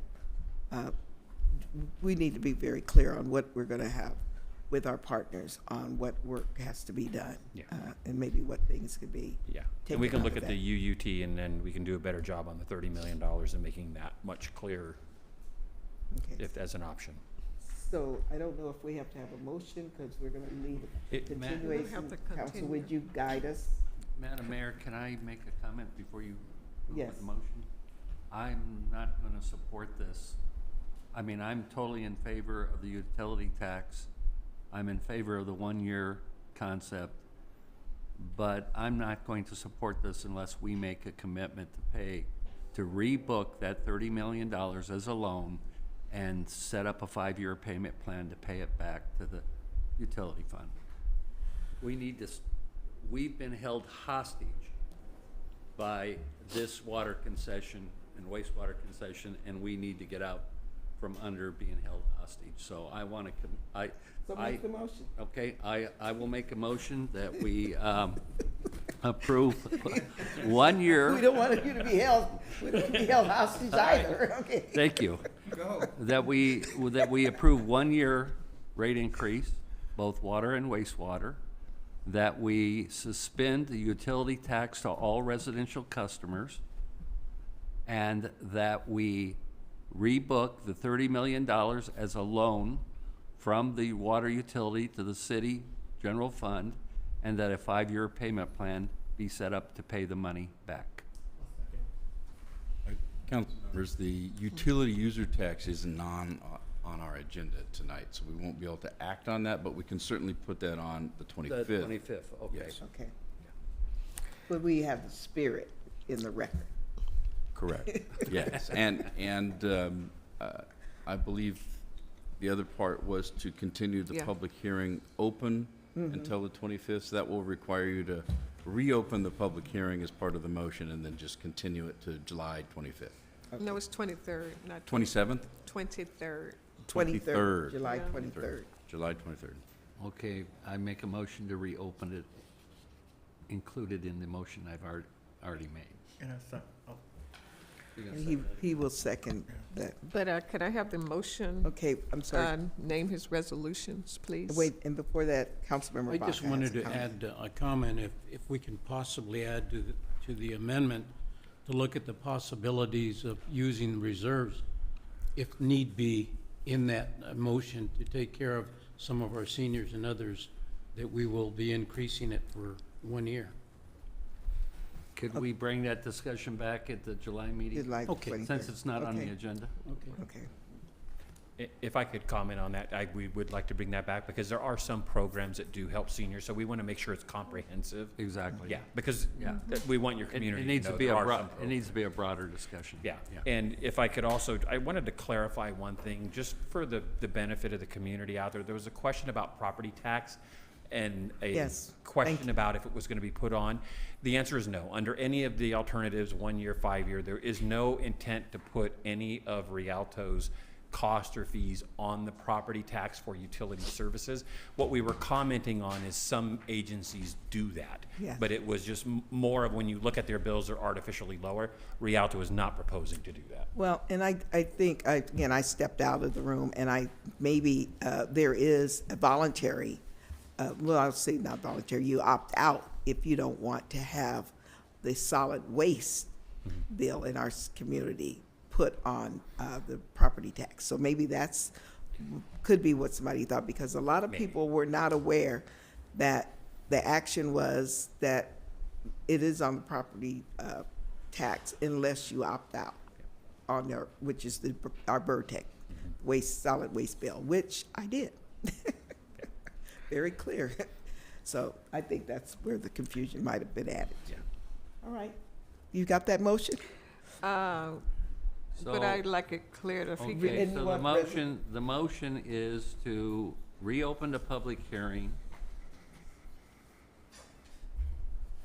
and continue the public hearing until July 23rd. And at that time, review Resolution 8254 and Resolution 0837 with the council's recommendation of a 1-year rate increase on both water and sewer, the elimination or the zeroing out of the utility tax on residential residences to 0, and to rebook the gifted $30 million from the Rialto utility to the City of Rialto General Fund, rebook it as a loan, and begin and authorize a repayment program over 5 years.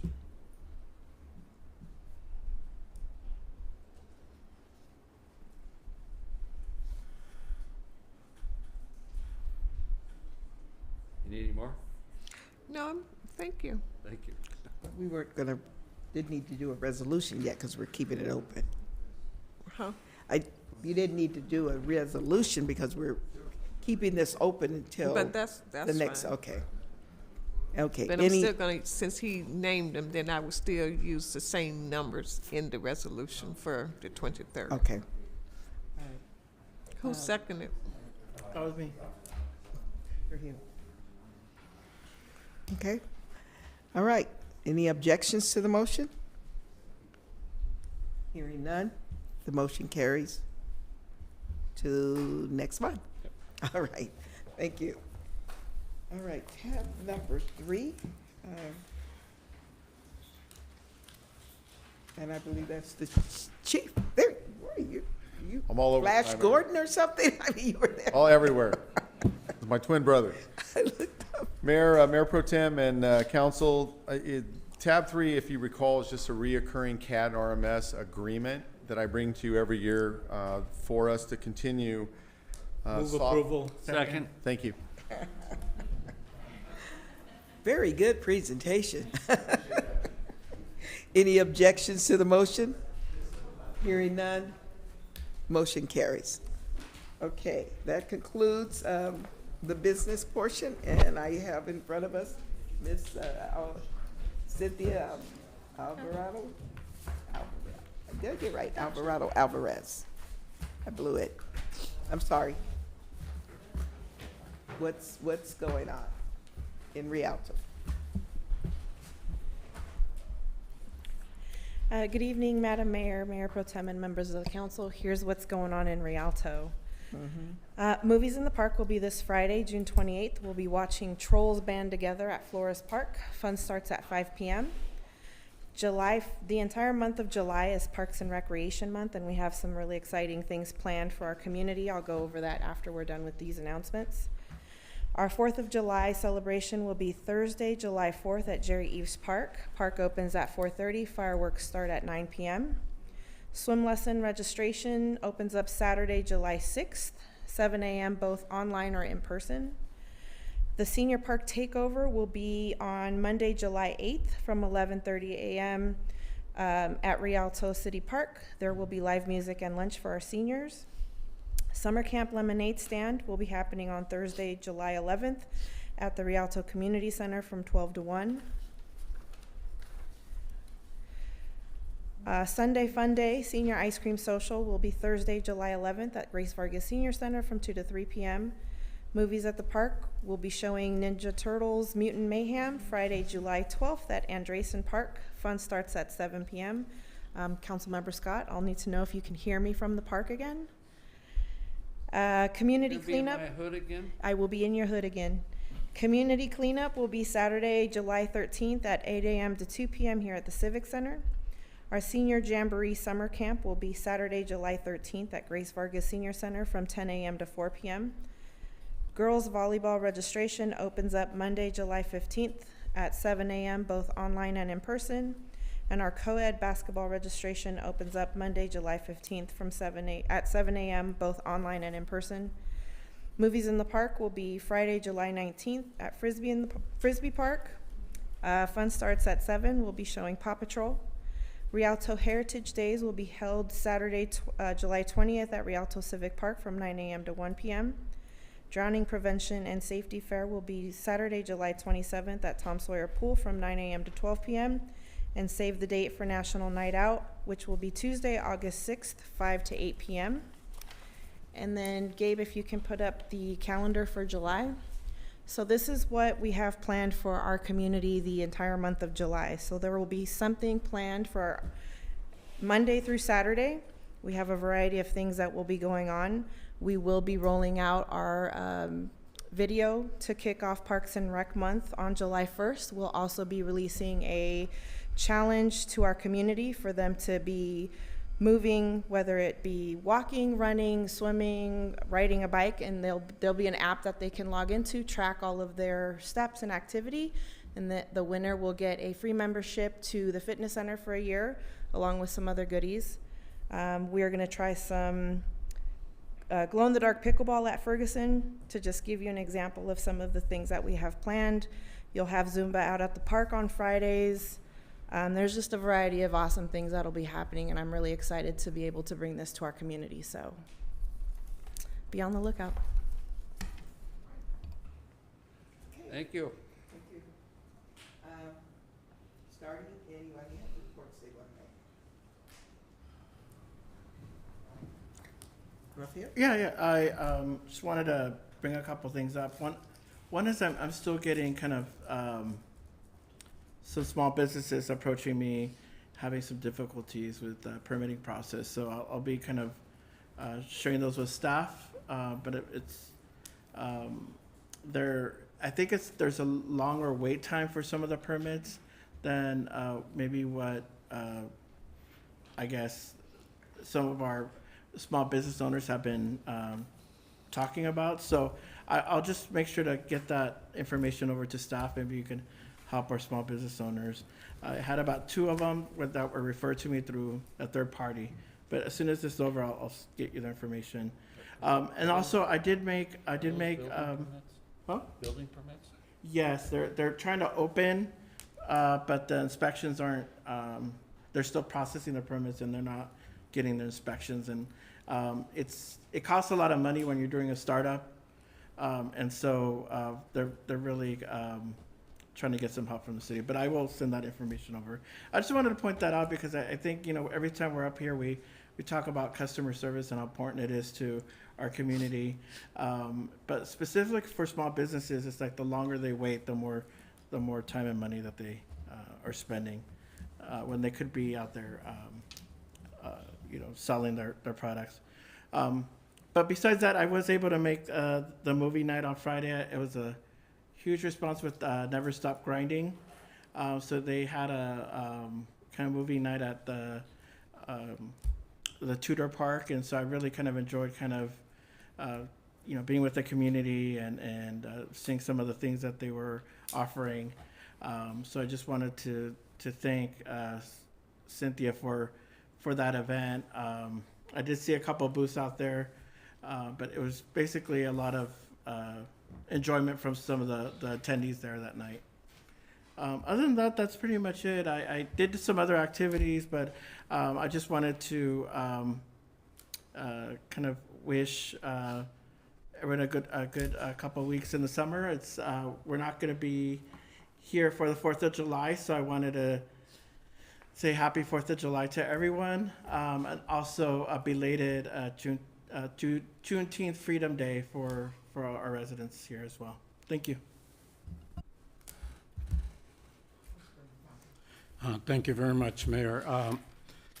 I had a couple of events. I had Myler High School students, special needs, came to visit City Hall here, so they got an opportunity to learn a little bit about what's going on within the city. And these are a lot of the special need kids that were attending summer school at Myler High School.